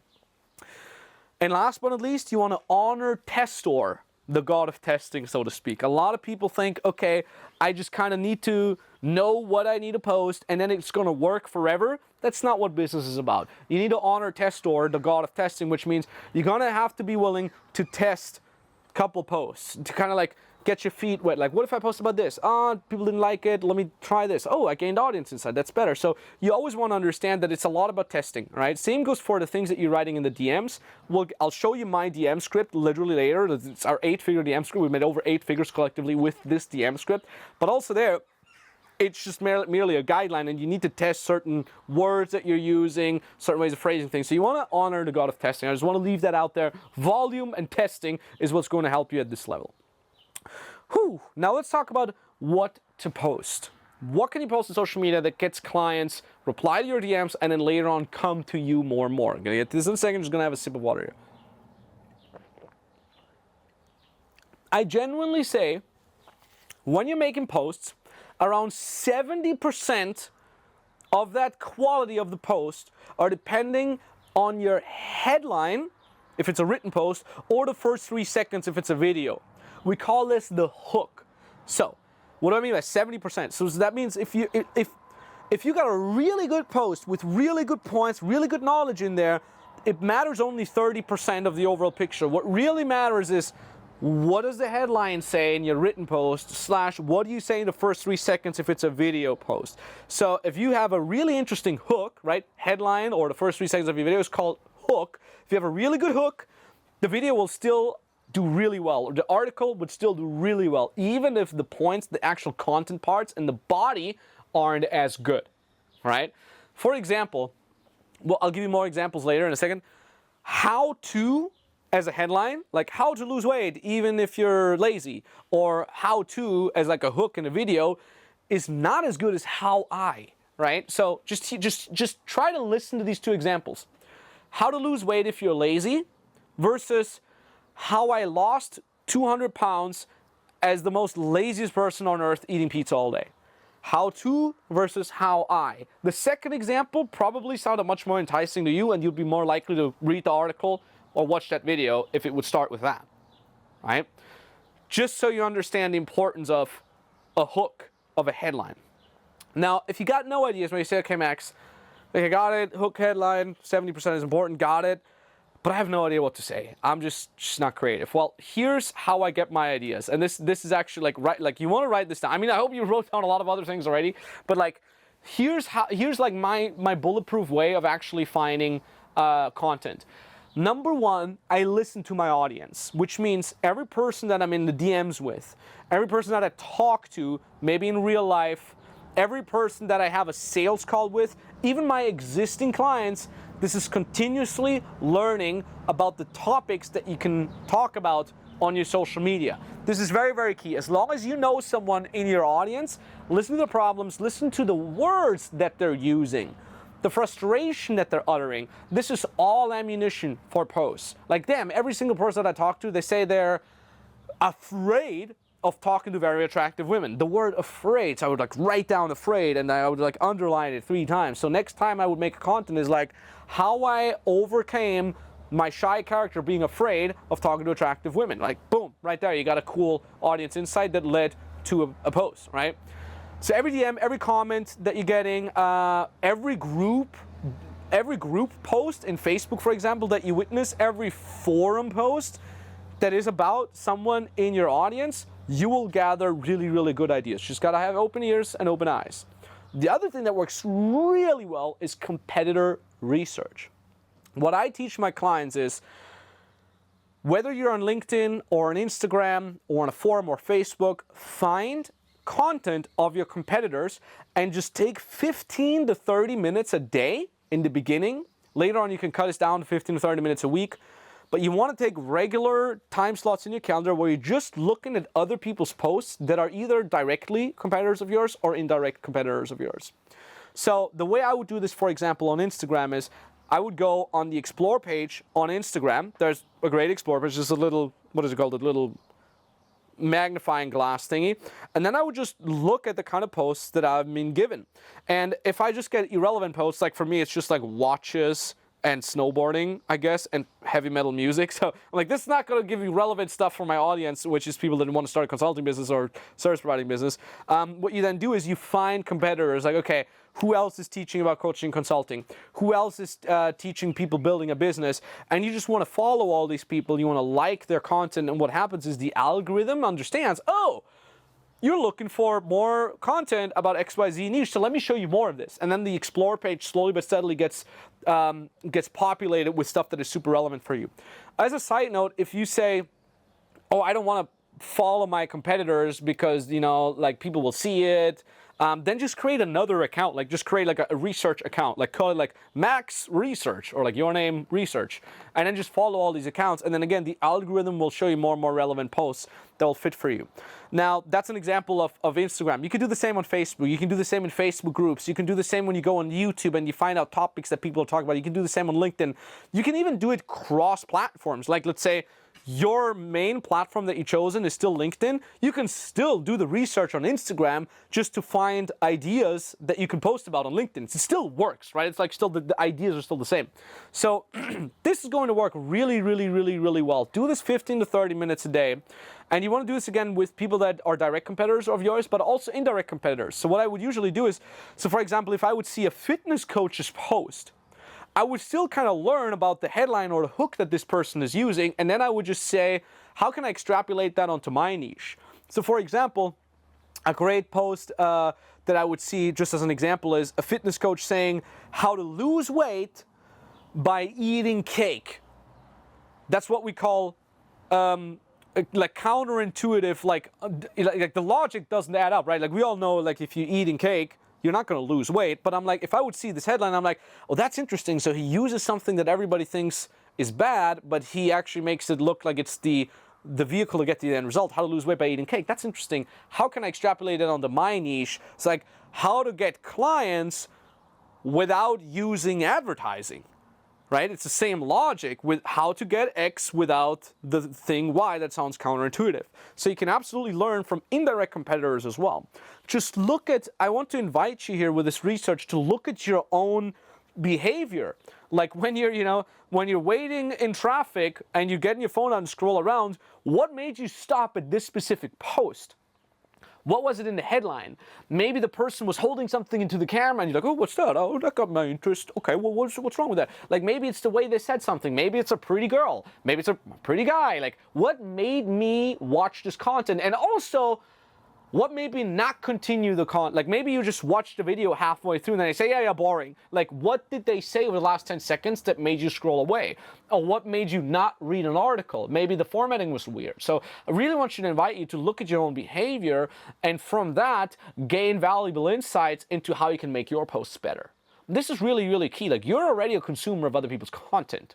So you already know what works and what doesn't. You represent your audience relatively well, I suppose. All right. And again, I really want to invite you to do 15 to 30 minutes a day, especially in the beginning, to get a feeling over what's talked about in your audience, what's talked about with your direct competitors, and what kind of things you can, what kind of knowledge you can gain from indirect competitors. Do this every single day. Here's what I do. Here's how to make this really, really simple. It's a little bit of a trick. Coffee. like you saw me like the drink. That was my second coffee, and I have like zero tolerance for coffee. I get like very hyped and jiggly when I drink coffee. I get very inspired, and I was like, oh, my brain synapses are starting to fire. So when you're having trouble writing content, the research is going to help you, but then also taking coffee is going to help you. I mean, maybe for you it's cigars or, you know, hookah, whatever kind of floats your boat, like, or chewing gums, like all kinds of things that help you focus. What I really like what really gets me flowing is like chewing gum, coffee, and drum and bass music. Drum and bass music, because it doesn't have audio, it's just like, so I'm just like sitting there and I'm having all these ideas. And the cool thing is, this is again like something that I really want to put in your heart here, is like, writing content is heavily based on momentum. A lot of people come to me, they say, I'm not creative, it's super hard for me to write content. Here's what you need to do. Is again, number one, find out the things that make you creative. Drum and bass, coffee. Some people like epic Viking music. Go on YouTube and they're like, wow, if I hear the epic Viking music, it makes me feel like I'm going to battle and I'm just writing content. That's really going to be helpful. And it's momentum based, meaning when you're sitting down, the first post is hands down probably going to take you 20 minutes or 30 minutes to write one freaking headline. But you will notice once you wrote the first post, the second post is going to come much faster. The third post is going to come even faster. The fourth post, next thing you know, it took you maybe 30 minutes to come up with a single post, but then only 60 minutes to write 6 more posts. So I really recommend you write in bulk, because it's momentum based. Like, you gotta get warm. It's just like when you go to the gym. You just go to the gym and do bench press and go home, probably not gonna be good. But when you do bench press and you get warmed up, you do a little bit of a knee elliptical, you go do some running, you'll build a super awesome momentum and you'll feel good. That's exactly the same with writing. What I do though is, I separate the research with the writing, because research, when I'm researching competitors, is also heavily momentum based. So what I usually do is on one day, I do all the research, I find cool posts, I find cool interesting hooks, I write down ideas, I write sentences that I find, I write them all down and I put them in a content library. We call this a content library. This can be a freaking notepad, this could be a handwritten notepad, this could be a Trello board, this could be a Notion, like whatever app you use to gather ideas. I like Trello, I love Trello, it's just some free app thingy where you can create a card for each idea and just slap it all in there. Just don't even discriminate. Just be like, here's a link to a post. Love the headline. Done. Next one. Love the hook. Done. Next one. Oh, love the way they made the video look. Next one. Love, and so on and so forth. Just slap it all in there on day one. And then day two is where you sit down, you look at your ideas, you pop your coffee or your hookah or your gum and your Viking music, and you just start putting these ideas into posts for yourself. And again, write it in bulk. It will really, really help you. And the funny thing is, like, over time, you'll literally have like 20 posts that you can now post over the next 2 weeks. You know, it's crazy. It works really, really well. Anyways, that's kind of like the writing process. Now, let me crack my back here a little bit. Whew. Examples. What to post. Max, can you give me some examples? Damn right I can. You bet I can. You bet I can. Okay, examples. One we've mentioned before, how I always trumps how to. Why does how I work so well? Because we humans, we're social creatures. We love the idea of hearing a story and learning from that, right? Another way that works really well is calling out bullshit practices that are happening in your niche. So for example, for me, I'd be like, rest in peace for all the coaches and consultants posting YouTube videos that get 50 views for the last 6 months, hoping we'll get into 10K. So I'm kind of calling out a bullshit practice. Or like, hey, like, have fitness gurus also scammed you with the idea of you need to count calories? Well, guess what? You don't need to. Right? That's a great way of doing things. This could be a one-liner, just like rest in peace for all the people still counting calories when you can just eat burgers. It could just be a cool one-liner that you just slap out there. What also works is a top 5 list, top 10 list, top 3 things. Top 3 things that I learned, top 3 life lessons that helped me go from shy nerd to dating superstar, right? Top 5 things that you should never tell your kids if you want them to be good kids. The top 10 worst dating ideas, the top 10 best ideas to rekindle your relationship with your partner, the top 3 things to post for your business that will get you more customers tomorrow, and so on and so forth. So lists of positive things, negative things, they work very, very well. Also, what works really well, provocative statements. Great example of that is Donald Trump and Andrew Tate. Now you can agree or disagree with these folks, but it's pretty clear that they're the masters of provocative statements because it gets them talked about, right? Donald Trump, build a wall, right? Andrew Tate is like, top G, and I drink 16 coffees a day, and my girlfriend is not allowed to go leave the house, like crazy stuff like that. Like the world nowadays reacts pretty well to outrage. Now, careful with that because you don't want your entire brand just to be built on provocative statements, because that attracts kind of like low energy people, like low level energy people. But if you sprinkle in where you actually give really great advice, you talk about your hero's journey, you talk about your client's journey, and then you sprinkle in one or the other provocative statement, you're gonna get a lot of eyeballs on your profile. People might feel provoked by what you're saying, and then they click on your profile and they're like, oh wow, but there's actually some pretty good tips in there. Like, okay, cool, and boom, now you got a follow for life, right? So provocative statements work very, very well. And of course, also ask your audience for their opinion. Like a client of mine, it's just great. He just does videos on his Instagram where it's literally just one video clip. He's a dating coach, like of him being on a date, whatever, like cheersing with the girl that's sitting across from him, and then overlaid as a text, it says like, what was your best date experience so far? Or what are you looking for in your ideal partner? Comment down below. And just 200 people comment. 200 people are going to comment their opinion on like what makes a date a good date, for example, right? Now, are all of these people going to become his clients? No, probably not. But out of these 200 comments, even if it's just 5% of these people, that's like what, 10 people that he can get in a cool conversation with, and they happen to be single men and they could use a little bit of advice. Even if one out of these people converts into a client, paying him $2,000, he just made $2,000 by making a one-clip video filming and writing the words, what makes a good date, post your comment down below. Just made $2,000 for a freaking video like that? That works pretty well. So you can see here, there's different kinds of posts you can make about yourself, about your hero story, how you got an end result, right? How you overcame an obstacle. Top lists, worst list, best list, 4, 5, top 3, top 5, top 10, provocative statements, asking your audience for opinion. Also, cognitive dissonance. That was the example that I've talked about before. It's like how to lose weight by eating cake. That's cognitive dissonance, like how does this work? It's like, or how to become good at dating even if you're shy, or like the introvert's guide to building a great brand. Like cognitive dissonance. Introvert, great brand? That doesn't work. Well, guess what? By the way, this guy is a huge introvert. I'm a huge introvert, but I also kind of like talking to the camera. Anyways, so you can kind of see these are great examples that you can literally start posting now. Like, please post, like, slap a post out. Let me know in the comments. Max, I took this one of these 6 ideas or whatever that was. I posted on Facebook. Here's how it went. Ask me for my opinion. Link it if you want. I'll have a look at it, or copy paste it, and I'll tell you if it's good. Like, hey Max, what do you think about this headline? I'll give you advice. I can do this because this channel is tiny right now. We just started a new channel. So ask me. I'll still be there. Like, the channel's gonna blow up at some point. Right now, I'll still be there personally. So if you have a question, just slap it in the comments. And last but not least, you don't need to show your face. That's the cool thing. Like, this is something that you couldn't do a couple of years ago. Nowadays, you can absolutely not show your face. If you're someone who's like, oh, I want to be anonymous. I don't want to show my face. Cool, no problem. Like, you don't need to show your face on LinkedIn when you're writing articles. You don't need to show your face on Facebook. You don't need to show your face in videos when you're posting short form videos on Instagram. They can absolutely be anonymous. Just say no. Whew. Let's talk about how to DM people. You guys ready? Everybody ready to talk about the DMs? Jesus, let me get a little warm here. All right, I'll sit down in a second. Don't worry. Okay. How to DM people. I actually have a DM framework. My legs hurt from all the sitting. How long have you been talking? 1 hour 20. 1 hour 20? All right. Well, almost through here, folks. We're almost through here. How to DM people. Because we've covered the posting, right? We covered the niche. We've covered the offer. We covered the pricing, covered the mindset, covered the posting.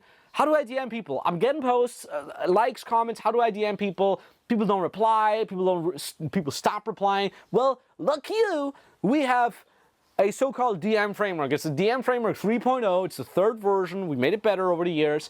And this DM framework has literally made my company multiple 8 figures. And separately of that, it also made collectively my clients multiple 8 figures. And I'm sharing it with you for free. Is that awesome? Or what? If you haven't left a like yet, do it. So for the DM framework, just for that alone. You can see now the coffee really started to kick in after like an hour and 20 minutes. Now the caffeine is kicking in. Anyways, DM framework for direct outreach, or also direct outreach is kind of when you're getting started without the lead responding to a call to action yet. But anyways, how do you reach out to people? So it has 8 steps here, as you can see. And let's crack into the first step. That is the initial message, aka the foot in the door message, right? You want to get the foot in, basically. This should be an easy to answer question. It could even be a painful not to answer question. There's a separate video called The Way of the Pain. It's in my program. I'm not going to share that with you. It's a little bit just psychological stuff. I don't want to go into too much detail, but it should be an easy to answer question. What could that mean? For example, you're reaching out to someone on Instagram. You're a dating coach. You have 0 followers. Who do you DM? Let's say you made a couple posts already, but you've gotten 0 engagement yet. Well, just DM a person or a profile on Instagram that is in your niche. For example, a meme page about single men or another dating coach that has millions of followers. Just go through their followers list and hit them up. And you ask them a simple to answer question. Hey, John, I see you're also following X page. Was just wondering, are you following that page because of the dating advice or because of the personal development advice? Would love to know. Greets from Cyprus. That's a simple to answer question. All right? That usually gets you the foot in the door. You're not going to like, hey, I'm a coach. Are you interested in buying my program? No. You just want the other person to reply at this stage. That's why you answer a simple and easy to answer question. What I mean by easy to answer question, I've seen this sometimes too. Someone is like, it was a client of mine. She is consulting female CEOs that are in leadership positions. And her first tries of sending out a DM was like, hey, Linda, I see here you're also in a management position.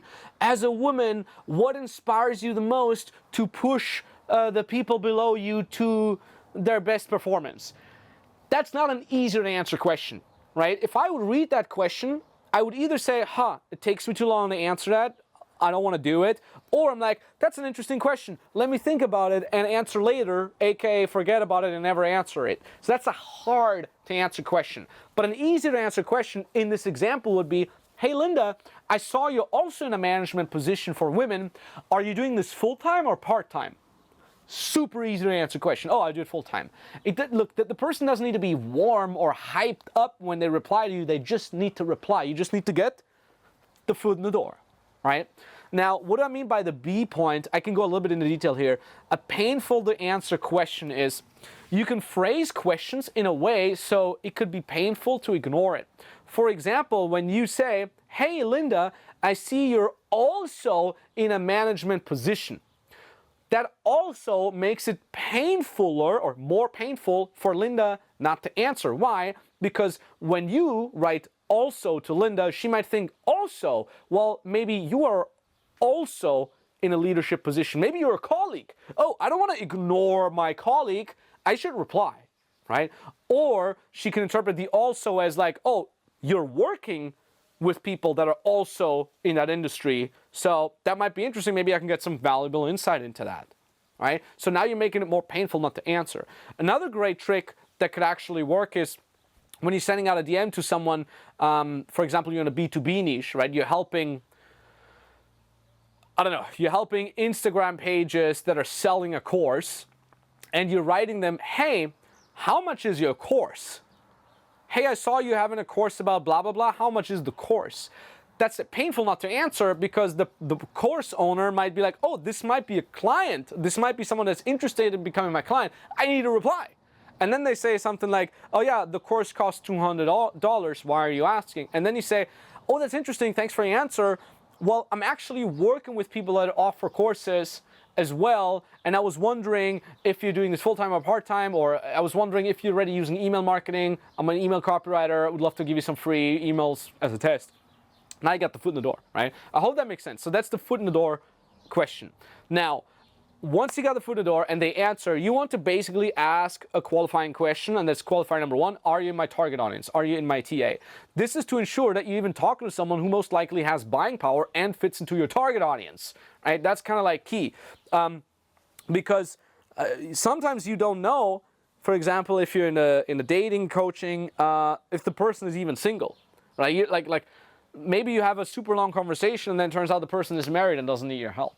Right, so you kind of want to find out a little bit if they're even in a target audience that you can help. So I wouldn't necessarily say, are you single? Like as a second question, that would be kind of weird. But what you could do is you could say things like, oh, hey, John, I see you're, as a message one, I see here you're also in a public speaking, you're also a public speaker. Are you doing this full-time or part-time? Then they reply, yeah, I'm doing this full-time. And then you can say, oh, that's cool. I work with a couple people that are in similar niches, and what I've realized is a lot of these folks, they're super busy with their career that sometimes they just don't have time to create a relationship with a significant other. How's that the case for you? And now they're like, oh yeah, like I'm single forever and I don't know how to fix it, right? So now you kind of can ask if they're in the target audience. A simpler example would be, for example, let's say you're in a B2B niche and you're helping, again, like restaurants post on social media. And now you just kind of want to find out, is like, hey, like I see you're running the XYZ restaurant, like are you still running that? Or are you guys currently focused on getting more clients, more customers? Or are you just focusing on, serving your existing customers and so on and so forth? So you kind of want to find out roughly if they are in your target audience. Now, the funny thing is this question feeds perfectly into point 3, there shouldn't be an A, I don't know why, into point 3, they tell you what they do for a living, and now you can tell them what they do for a living. So again here, let's say you say, oh cool, like I see you're running the restaurant, are you still running this restaurant, is it your restaurant or does it belong to someone else? And now they tell you, yeah, it is actually my restaurant. And now point 3 is you tell the lead that you're a coach, a consultant, or a service provider. The way I usually say this is like I say, oh, that's cool, I work with people with similar backgrounds or with the same backgrounds or in the same niche as you, I help them with, right? So for example, they just told you that they're doing full-time public speaking, you're a dating coach, and now you say, oh, it's cool that you're doing this full-time. I actually work with people that are in similar niches and I help them with their dating life. I help them go on 3 dates per week. So now you want to tell them what you're doing at this level. This is important for the lead to understand that you're an expert in this field, that you're a coach or service provider, and not just a fellow enthusiast or internet creep asking them random questions. Like if you leave this out, you might get a cool conversation where they're talking about their business or their pain points and their goals in regards to your niche. And then they're like, by the way, why are you asking me all these questions? And then you're like, well, I'm a coach. And then like, oh, that's weird. Like you wanted to, like the perfect timing for you to tell them what you do professionally as a coach or consultant is right after they've just told you what they do professionally, right? Does that make sense? So in point 2, you want to find out if they're in your audience, meaning you want to find out what they're doing for a living. So you know if they have buying power or not. And now, of course, because they just told you, you can tell them, oh, it's cool that you do that. Well, I do this, right? So now they know.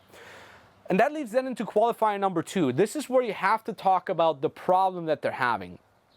This, in an ideal case, I always use an A-B split question there, meaning are you currently focused on X or are you focusing on Y? So let's say, for example, you're a I don't know, you're helping couples in relationships, you can ask something like, are you currently focusing on, rekindling your relationship or maintaining it the way it is?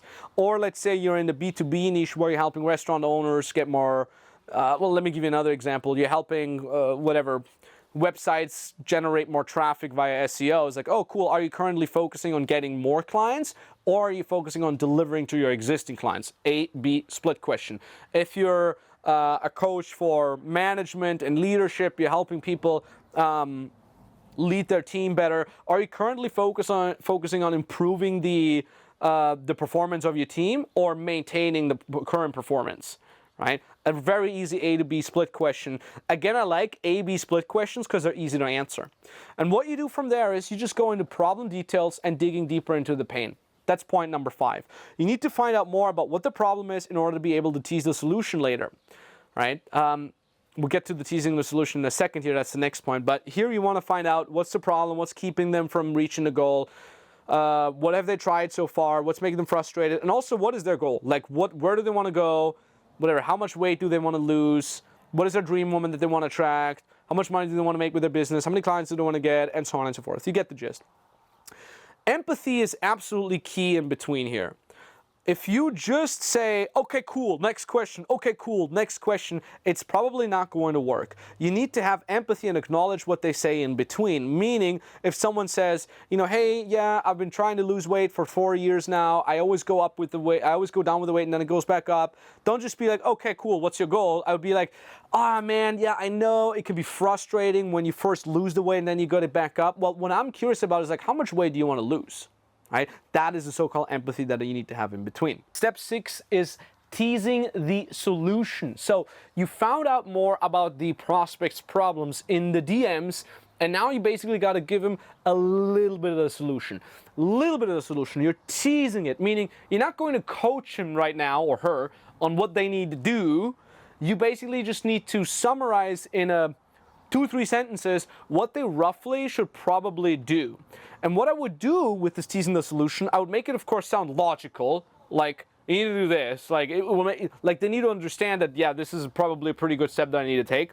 And you need to make it sound easy, and you need to make it sound interesting and not necessarily something that they've heard before. So if you're a fitness coach, don't be like, well, John, in your case, I would have less calories that I would put in right now. Like that, they're like, I know this already, okay, Sherlock, thank you. Or like you're a dating coach, like, well, if I were you, I would go out and talk to women. Like that's not gonna be a cool solution. But if you say, well, John, what I would do if I were you, have you ever heard of the 30 minutes a day eat pizza solution? And then like, wait, what? No, what is that? And then you're like, well, listen, because you said earlier that you want to get in shape, but you don't want to go to the gym. There's actually a way you can do this just with 30 minutes a day, and you can do these exercises at home.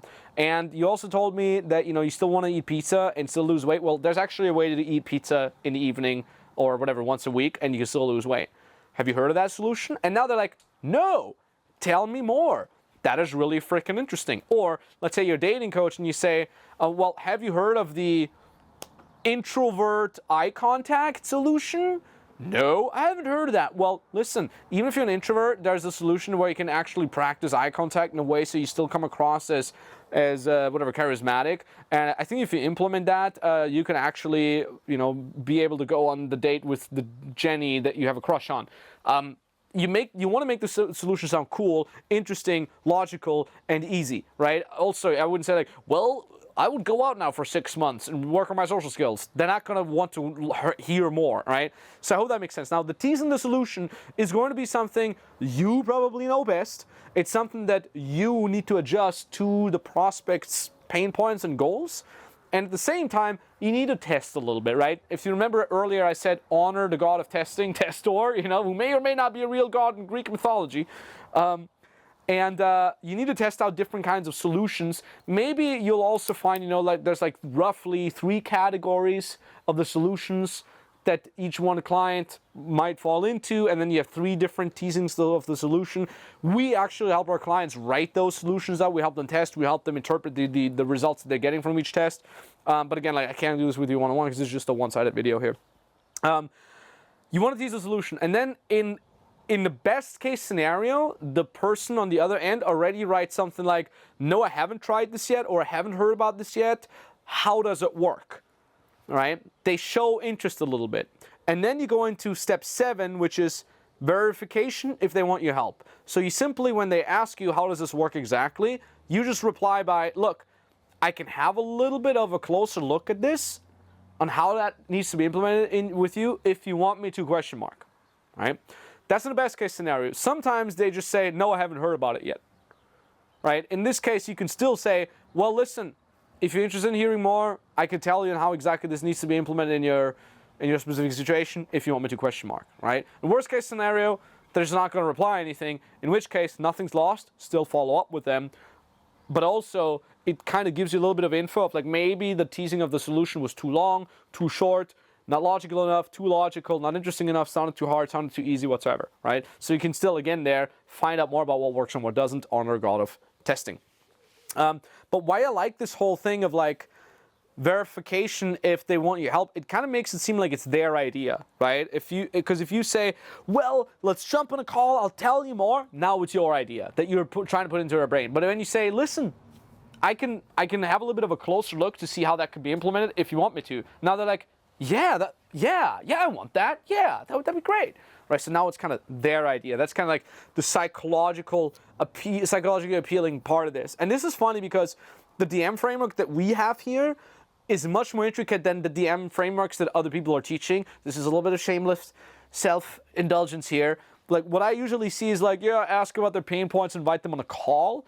That doesn't work anymore, okay? It's 2024 by the time of the recording. You need to have a little bit of psychology in there. That's why we tease the solution in there, because that makes people really excited to then hop on a call with you, right? And then number 8 is you just have a call to action. You basically say, hey, well, cool. If you want me to tell you more about it, let's hop on a call and I'll tell you more. Now, theoretically, you could sell in the DMs as well, directly. If they say, hey, tell me more about this, there is a way to sell in the DMs directly. That is usually done via a video where you then send them a video where you talk about your process, how you coach them, and if they're down to do it. It works. We've certainly seen multiple clients making up to 10K, even above 10K a month with just sending a video that explains the program and everything. But I'm still a fan of actually jumping on a call and selling in the call. Why? Because number 1, it converts better. Number 2, it still gives you more audience insight where you actually have the conversation. So even if they don't end up buying from you, you'll still gain a lot of insight into their pain points, their problems, their dreams, their goals, which you can then use to make more awesome content. And last but not least, I like the personal connection more. Like, if I'm going to sell someone a program, like, I want to talk to them already. Like, you know what I mean? Like, I don't just want to send them a video and, like, hope they buy, and then I talk to them for the first time in the program itself, you know? So, it works selling in DMs, no problem. Go do it, go crush. I personally prefer jumping on a call, and most people that come to us also prefer that, just so you know. Last but not least, we'll get to the selling in a second. What do I say in the call selling? We'll get to that as our final point. But one thing before that is follow-up. We get this sometimes where people come to us and they're like, I've tried DMing, it doesn't work. And then it turns out it's like they never follow up with anybody. Like someone just stops replying and now they're lost in the ether forever. Like I would say on average per conversation, you're going to need to do 2 to 3 follow-ups. Why? Not because people hate you, not because they don't want to buy from you, not because what you write is shit. I mean, maybe it is. But usually it's just that life comes in the way. I mean, how many times have you gotten a message and you want to reply, but then something happened, like your cat threw something on the floor, like, oh shit, gotta do the thing. Or like the bus came and you just, I'll reply later, and then you just forgot. So if you don't follow up with people during the conversation when they stop replying, you'll lose out on a lot of potential clients. So please, do that follow-up. I usually follow up once every 24 hours. So if someone stops replying, whether they read it or they didn't read it, I follow up roughly the next day. The follow-up is literally just like, hey James, just want to make sure you still saw my message. Or, hey, you still reply to your DMs? Or all good, question mark? Or just question mark. Or what also works really well is you sending them a funny meme. If you look at, let's share my screen here. We go on Google, like, funny waiting meme. There we go. So as you go to images, I mean, how funny is this? Like still waiting, and it's like a skeleton. It's like on the bench, you know? Or like this one, when you're waiting. I mean, I wouldn't say for your crush to reply. Maybe you want to change the the caption there. But like, there's also this one, the Mr. Bean waiting is hilarious. I wouldn't say me waiting for the van, just me waiting, or the Pablo Escobar where he's waiting, like things like that. You can send him that. It's really funny. So that always works very well as kind of like a meme follow-up. And what I was gonna say, yeah, when you do invite people for a call, last big tip here, a lot of times they agree to a call and then you get stuck scheduling the call in the DMs, like, how about tomorrow? And they're like, tomorrow I can't. How about Sunday? And then you're like, Sunday I can't. How about Tuesday? And they're like, what time? Well, 4 p.m. 4 p.m. What time zone? Well, this time zone. No, I'm still at work. So now you're going back and forth, and a lot of times you'll lose the lead right there and then. So what I usually do is I get the phone number. Like the moment they say, yeah, cool, we can hop on a call, be like, cool, let's exchange phone numbers. Here's mine. You send them your phone number, and then usually they send their phone number back. Reason why that works is because now you can schedule the actual date and time via text message or via WhatsApp message. You can send them a calendar link, like a booking link if you have that. And even if you can't find a time just yet, you have their freaking phone number. If they stop replying, you can call them, right? So you can, again, reactivate leads in case they stop replying. Much better than now going forth and back and forth trying to schedule a call. That is the DM framework. That is how you book people to jump on a call with you. So we're almost done. So, we're attracting more and more eyeballs through the flywheel hybrid method onto your post on your profile. People start coming to you. They're interested. You're getting them into a conversation. How the hell do you get them from the conversation that you have in the call with them to pay you? And I want to crack a quick story here of me pitching my first $2,000 as a young dating coach back in the days. It was absolutely crazy experience. I'll never forget that. So if you remember, I did the dating coaching myself for $130, $150 a day. Then I worked as an unpaid intern for one of the biggest dating and personal development companies in the world. I worked for free for 6 months, unpaid. My shoes had holes in them. I had to steal bananas from the self-checkout at the grocery store because I didn't make any money. And then they say, Max, you're going to be the new dating coach. You're going to build your own business together with us. We're going to plug you in our ecosystem. You're going to have to build your own business, build your own brand, get your own clients, and we'll help you doing that. And your first job is right now, like they literally told that to me at a dinner. We were in Las Vegas at a dinner. And they said, your first job is to go into the seminar room that we have right now. In that seminar room, there's another dating coach that works with us right now on stage, just teaching about 200 people that are in that room. We want you to walk up to the side of the stage, get the speaker's attention, ask him to give you the microphone for 5 minutes, and then we want you to pitch your own coaching, and you're going to charge $2,000 for 3 clients. You can take on maximum 3 clients for the next weekend to coach them, for this weekend to coach them. Starts today. And I'm like, oh my God. I was like 22 or 23 years old, never pitched anything before, never sold anything before other than my $130 thingies, and that was only people coming to me. So I had no experience in selling something, let alone on stage in front of 200 people. But anyways, I did it. I'm like, all right, why not? You know, like, again, mindset is like, why not me? Like, why not? So I went there. I walked to the side of the stage, 200, 250 people in that seminar room. One of those dating coaches, well-renowned dating coach. He had all the authority in the world. Cool dude. Shout out to Brad. And he's like talking on stage. I'm like, Brad. And he's like, what? Brad. I'm kind of the new coach. Can I pitch real quick? And he's like, yeah, sure. And he gives it, like, he didn't even have a, he's like, yeah, do you interrupt my speech? I don't care. Here's the microphone. And it was literally like in a Hollywood movie. I was stepping up on stage, like with my shoes that had holes in them. And the microphone, this little microphone squeal, like, you know, like from the feedback. And I'm like, hello, hello, my name's Max, and I'm the new coach, I guess, and I have now coaching. You can do the coaching with me. It starts today. It will be over the weekend. It costs $2,000 for 3 days, and if you want to do it, I'll be in the back. Just come, let's crush, like. Yay, like you can do this, and I'll be excited to work with you. Thank you. Bye, you know, and I'm like, literally like in the movies, like the crowd was all silence, like, like someone coughing in the back, you know, and I'm like, okay. I get off the stage, I give the microphone back to Brad, and then I just go back to the back of the room where I'm supposed to wait for someone that is interested to come pay me $2,000. I had no brand. I had nothing really going for me. I mean, I think I started a small brand with like a couple posts that I had done at that point. But nobody really knew me in that room, and I was like, that was the stupidest pitch. God damn it, Max! You're supposed to be dating coach. You're supposed to be confident, charismatic. Wow, you suck. And I'll never forget. I'm just like standing there, like scrolling through my phone, and then this guy shows up, and he's like, "Hey, do you still have spots for your coaching program?" And I'm like, starting today, and I'm like, "Yeah." And he had his girlfriend, and he's like, "My girlfriend wants to pay for my coaching, so I, get more charisma and be like a better person."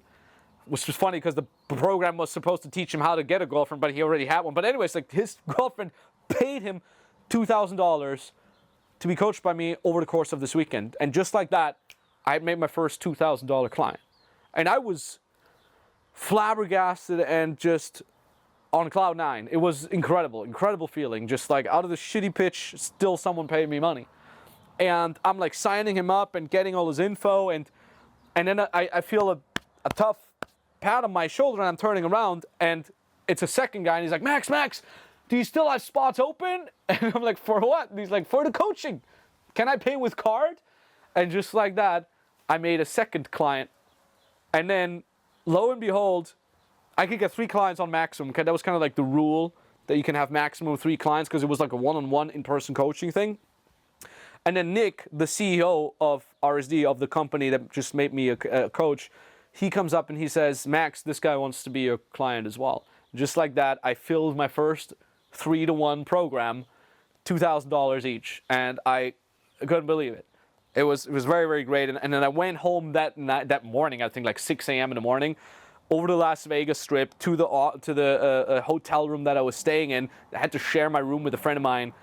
And I'm like, I can't believe that I made it. Like, I always wanted to become a coach and travel the world and all that jazz. And now just like that, I got my first 3 clients. So that was really cool, like that was really, really cool. And I didn't have any framework of how to pitch. I just freaking freestyled it. But I'm going to give you the framework now. So it's like, you'll have a much easier time than I did. So just pay attention. That's the last point now. We've talked about offer, pricing, mindset, posting, DMing, all that. Now we're going to get to the sales part. And I want to start this off by giving you a quote of Jeff Bezos, ex-CEO of Amazon. He once said, above all else, align with customers. Win when they win. And that's basically at the core of our sales procedure, sales structure here. And you'll see what I mean in a second here. Let's talk about the mindset on how to sell first. I really want you to be aware of this. You don't need to have sleazy sales tactics or anything, okay, in order to sell something. We've had people like Peter McCaslin. He's an uncharismatic, boring, old school guy. I have a lot of love for him, all right? But objectively speaking, he's not charismatic. He's quite boring. He's never sold anything in his life before, and he's still making over $30,000 a month in revenue with Spanish coaching. And he's just like, hey, like he talks very monotonously. So you don't need to be a sleazy, charismatic sales guy, all right? That's the first thing about the mindset. Second thing about the mindset is, I read this story about George Clooney, famous Hollywood actor once. He said he was always going to these auditions to become an actor, hoping that he would be chosen by the directors of a movie so that he would fix his problem because he didn't have any roles. And then what he said is it never worked until he changed his mindset from hoping that he could sell himself as an actor to hoping that the directors of the movie could find someone to take the role. Like, from him fixing his problem of not getting any roles to him fixing the director's problems of them not finding the right person for the role, right? So that's kind of what you need to know as well. It's not about you wanting a client. It's about the potential client finding a solution to their problem. That's kind of like the 2 mindsets I want you to have. You don't need to be sleazy. You can just be boring, monotonous, and it's about finding the solution for the problem to your client. So let's get into the sales call structure per se. Sales call structure is, you have just DM'd the person. Now, it's the appointment has come. You're in the Zoom call with them. I prefer doing Zoom calls, not phone calls, because you can see the person. So if you can, do a Zoom call with them. Now you want to start with small talk. The first step is small talk. It's just 30 seconds. How you doing? Where are you tuning in from? How's it going? Good to see you. How's your day been so far? Oh, how's mine? Oh, great. Just trying to stay out of trouble. Haha, LOL. Anyways. And now you get into the so-called discovery phase. So after small talk comes the discovery phase. The discovery phase is basically you want to find out a little bit more about their problems, their goals, what keeps them from taking their goals, and so on and so forth. It's similar to what you've done in the DM framework, right? Because you also, like in the DM framework, I already talked about their goals. But you still want to reiterate that also because most of the times, people will talk much more in detail in the call itself. What you can do is, if they have already talked about their problems, their goals, and so on and so forth in the DMs, you can kind of acknowledge that and be like, hey, I know in our conversation, in our DM conversation, you've mentioned that your goal is this and that. I want to dive a little bit deeper on that. Why is that your goal? Or what exactly is the goal? Within what time frame you want to hit that? What happens if you don't reach that goal? What's holding you back? You told me earlier that this and this is holding you back. Is that right? Yeah? Okay, what else? Is there anything else? How's that making you feel? How is that going to have an effect on your personal life, your business life, and so on and so forth? So again here, you want to discover a little bit more about what their pain points are, and you want to dive deeper on the negative results of that pain point. So we call this hell. Like you want to go into the personal hell of the prospect. What you then want to do is you want to go into the personal heaven of your prospect. Let's say we're fixing XYZ. Let's say we'll help you get more clients. Let's say we'll help you lose 20 pounds. Well, let's say we'll help you rekindle your relationship with your wife. How would your life look like? How would that have an effect on your confidence? How would your life look like 5 years from now? What would your son think about you? And so on and so forth. So you want to get into the negative end results that they could potentially get from not fixing the problem, because that will make them emotional. That will make them aware of what's at stake. And then you want to talk about the positive results of potentially fixing the problem, because then they're emotional about like, oh, wow, I really want this. Like, I'm really excited about this. So that is what you do in the discovery phase. After the discovery phase comes the hero story. Hero story is basically about your own journey. This is key because probably at this point they don't know that much about you. They just know that you DM'd them. They maybe seen a little bit of your content. They don't really necessarily know where you're coming from, what your story is. So you want to talk about that. Just like I've talked about my story, right? Like here in this video, you know how I started, how I made my first million, how I pitched my first 2K client. You probably hopefully know that after I made multiple 3 to 5 million a year with the dating coaching program, that I started doing consulting for people that want to start their own coaching, consulting, or service providing businesses from scratch. And I started doing that in 2019 because I did it myself for my coaching business, and then I want to help others do the same. That's the so-called hero story. So you want to just summarize in like 2-3 quick sentences about where you come from and what makes you even an authority in helping them. Like, why the hell are you even here telling them on what to do? Because you probably fixed that problem yourself. So do mention that, all right? It just needs to be 2-3 sentences or 2-3 minutes maximum. And by the way, this sales call structure that we're giving you here that's literally the sales call structure that we're using in our company. That's the exact sales call structure that we practice one-on-one with our clients. They get an extra sales coaching call with each and every week where they can practice that, they can get better at that and all that jazz. So I really kind of want you to understand that this is quite valuable, okay? Like, not to toot my own horn here, but this sales structure works. I'm not just making this up. Like, we've had tens of thousands of calls ourselves like that, and tens of thousands that we've broken down and helped our clients with. So it absolutely works. So please pay attention. I hope you write down notes. So you got small talk, you got the discovery phase, you got the hero story. Now what we usually do is we do a so-called early price drop. I'll have a quick sip. The early price drop is not a pitch yet, but it's kind of mentioning how much your coaching, consulting, or service providing offer usually costs. And what you do is you mention this in a by-the-way manner. So what a lot of people do is they never mention a price, and then at the end they pitch, and then they're like, my program is this much. And it's probably always a little bit of a shock to the other person. They're like, it's 3,000, and like the energy dips a little bit. And when they only find out about the price at the end, when you're pitching them, the energy is down, and it's very hard for them to say yes. But when you mention the price in a by-the-way manner right after the hero story, and then you continue with the other steps that we're going to talk about in a second, their energy dips a little bit. They're like, it's $3,000, okay. But you give yourself the space and the time to build that energy back up, And by the time you pitch, you're good to go again. That's why we do the so-called early price drop. And we usually do this right after the hero story. The way this sounds is probably something along the lines of, so you just talked about yourself and, you know, how you went from point A to point B yourself. And then you say something like, all right, John, so I now know a little bit about your problems, about where you want to go. We've talked deeper about that. I've told you a little bit about myself. I don't know how much you know exactly about my coaching consulting service providing offer. Maybe you've heard that it's around $3,000 that I work one-on-one with my clients for about 12 weeks. But what I'm really curious about from you is, what are you expecting in terms of results, and what would you expect in terms of like ideal support that you would get? So you can hear here, I just mentioned the price in a by-the-way manner, and I right away I kept talking. I asked the next question. So they register the price, their energy drops a little bit, right? But then now they answer the next question about what they expect in terms of results and in terms of support for anybody that they're working with to fix their problem. So that is what we call the early price drop. And now they talk about like, oh yeah, you know, I expect this, or I want to get into that, and I want to work one-on-one, or I want someone to hold me accountable, yada, yada, yada. Once you got that, you go into the steps, meaning the steps that they need to implement.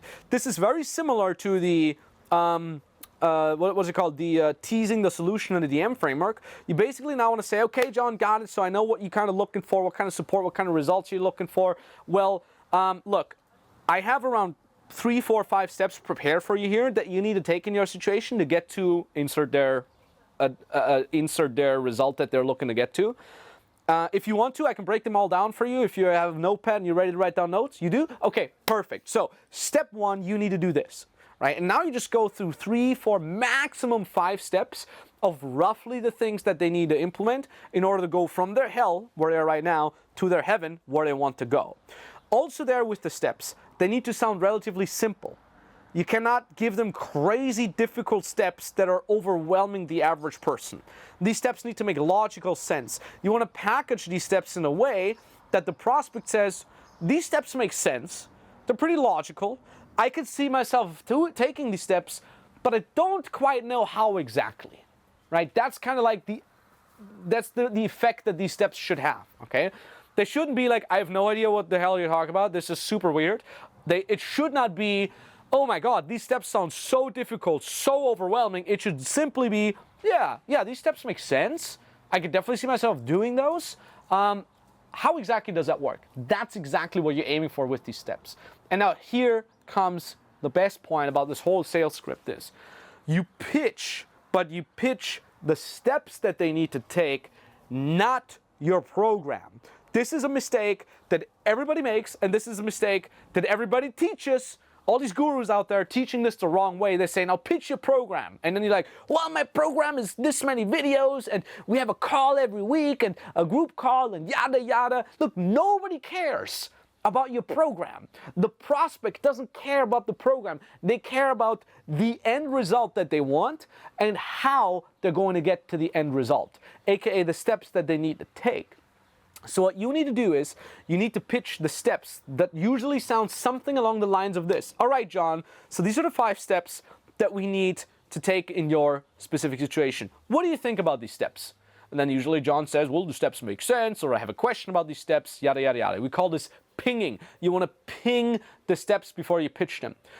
If you're not super clear if they love the steps or hate them, you can say, well, John, let me ask you this. On a scale of 1 to 10, 1 meaning I'm out of here, this sucks, this makes no sense, 10 meaning these steps are probably exactly what I need to do, where are we here? Scale from 1 to 10. And then they say, in order to have 7 out of 10, then you can ask them, well, what would it need to get to 10 out of 10? And then you can kind of gauge it from there. Once you've pinged the steps, and they're, I would say, around 7 out of 10 higher, then you pitch the steps. And the pitching of the steps sounds like this. You say, okay, John, so these are the steps we need to take.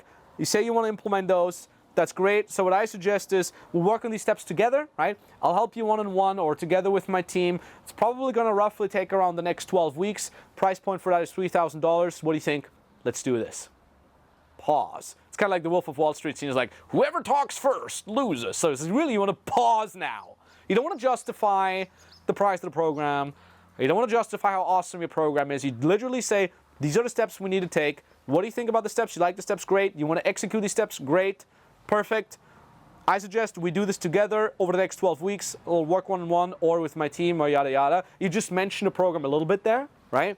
and price point is 3,000. So now you're not connecting the price point with the program of like, oh, you're going to get one one-on-one call per week, price point 3,000, because then the person's going to calculate, okay, one per week, 12 weeks, that's 12 live calls, 3,000 divided by 12 is so and so much. Is it worth it, right? Like, oh, the video course that is accompanying with the group live calls, is that worth it at $3,000? You don't want them to connect the program with the price point. You want to connect them, you want them to connect the end result with the price point. We're going to help you take these 5 steps or 3 steps so you can get the end result. We'll do this over the next 12 weeks, one-on-one. Price point is 3,000. So now they're like, okay, the end result, the losing the weight, the rekindling my relationship, the doubling my business for $3,000. That's justifiable. Oh, and I get to work one-on-one, or oh, I get to work with the team, or I get to work in the program. Cool, let's do it, right? That is what you need to do.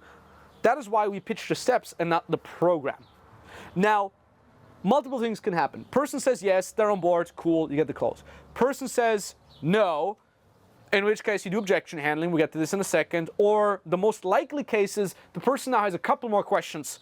They say, okay, this sounds good, price interesting, steps interesting, how exactly does the program work? And now you can get into details of the program. Now they say, well, you mentioned one-on-one. What does that mean exactly? Is it over WhatsApp? Is it over phone? Are we going to have one-on-one calls? And then you literally say, look, we're going to one weekly one-on-one call. We'll be in touch over WhatsApp during the time. If you need an extra call, we can do this. On top of that, you have videos that I sent you, PDFs, exercise sheets, and so forth. You can go through the details of the program.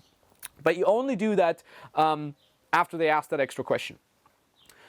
If they say yes, obviously you can move on to the close. If they don't say yes yet, or they don't ask more questions, they usually have some sort of objection. 99% of the objections that you're going to get are smokescreen objections. They're going to be things like, I got to think about it, right? Or things I got to sleep over it, or I got to talk to my wife, right? That's not the actual freaking objection, okay? I always put it like this. If you were Brad Pitt pitching them and you said, hey, Johnny, I'm Brad Pitt, hanging out with me, gonna cost you $3,000, but for that, you're gonna play in the next movie with me, you're gonna chill on my yacht forever, you're gonna be in the Oscars, you're gonna meet Angelina Jolie, we're gonna be best friends forever. Like, nobody's gonna be like, well, Brad, sounds amazing, and I'm gonna make millions of dollars, but I gotta talk to my wife first about that $3,000 investment. You know, like, it's not an actual objection. So you need to actually find out what the actual objection is by doing the following objection handling process. A lot of people, when they get an objection, they try to handle it right away. So the person says, I got to think about it. And then they try to tackle that. They're like, well, you know, Jeff Bezos, he probably also needs to think about a lot of things, but we all know it's really important to take steps and execute, and Elon Musk and blah, blah, blah. Look, you don't even know what the actual objection is when they say they got to think about it. So the first step of handling an objection is always ask more questions. Simple question here is, okay, so when you say you got to think about it, John, what is it that you need to think about? Just find out more. Usually then they say something like, well, listen, price is quite steep. And also there, instead of just saying, oh, the price, but it's worth it, yada, yada, you again ask more questions. Okay, price is quite steep. What does that mean exactly?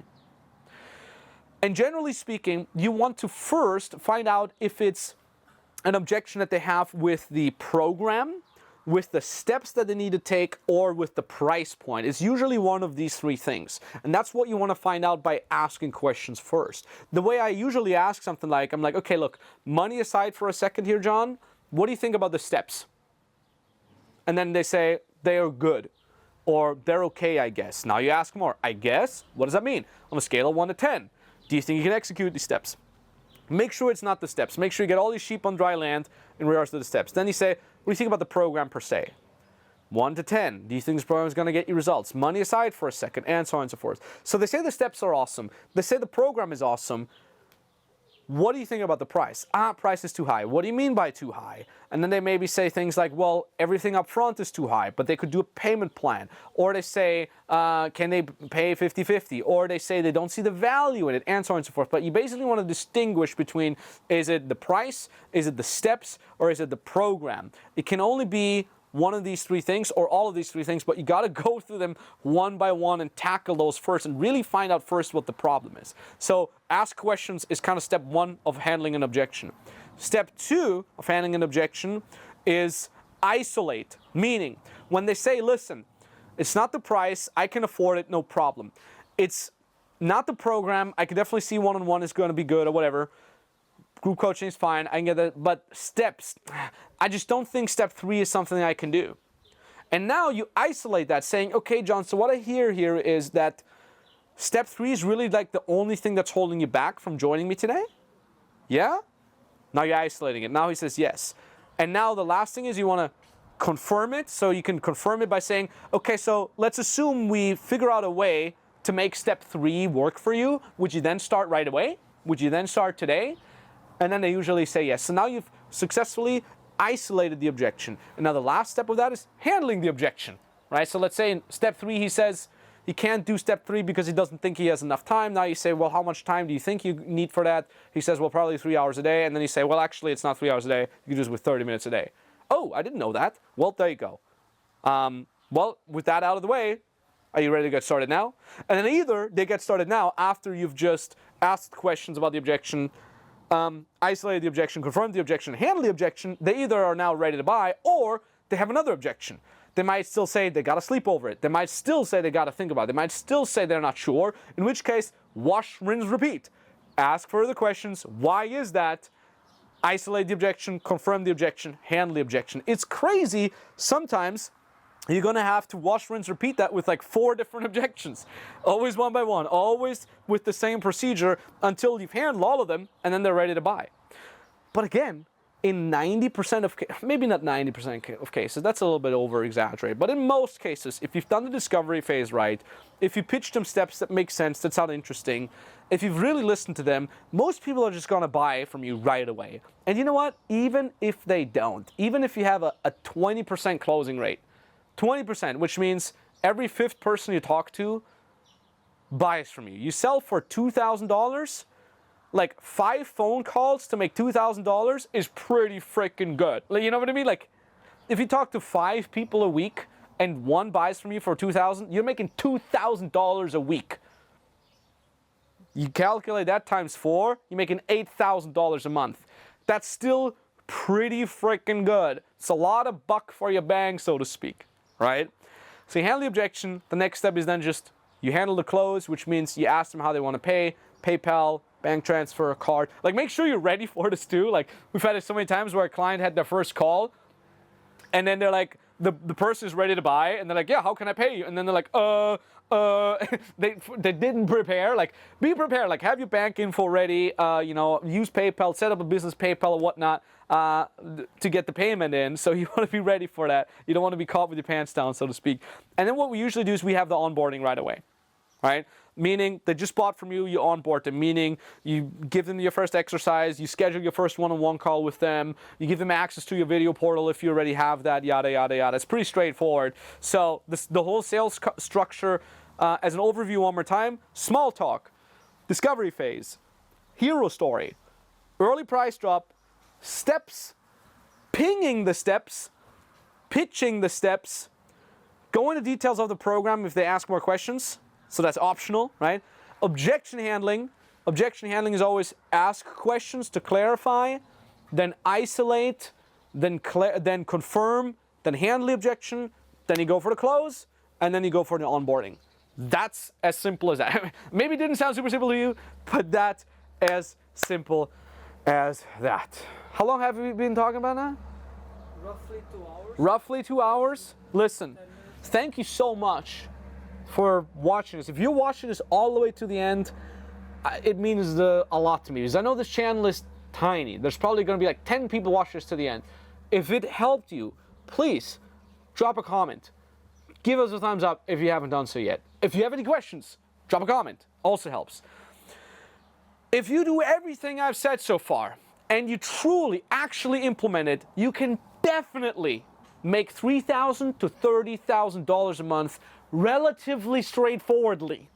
That's only a handful of clients that you need. So it's really not very difficult to do that. Like I said, we've done this with over 3,000 people over the last 5-6 years. It took me a long time to make that kind of money, and I had no idea how I was doing it, how I was gonna do it. But if you want to scale higher than that, I understand 3 to 30K isn't a lot for some of you people. For some people, it's like, oh yeah, that's more than I ever want to make. But if you want to make more than 30K a month, maybe you want the exact step-by-step plan on what to do or work directly with me and my team to scale even beyond that, this isn't for anyone, but you can send me a DM on Instagram.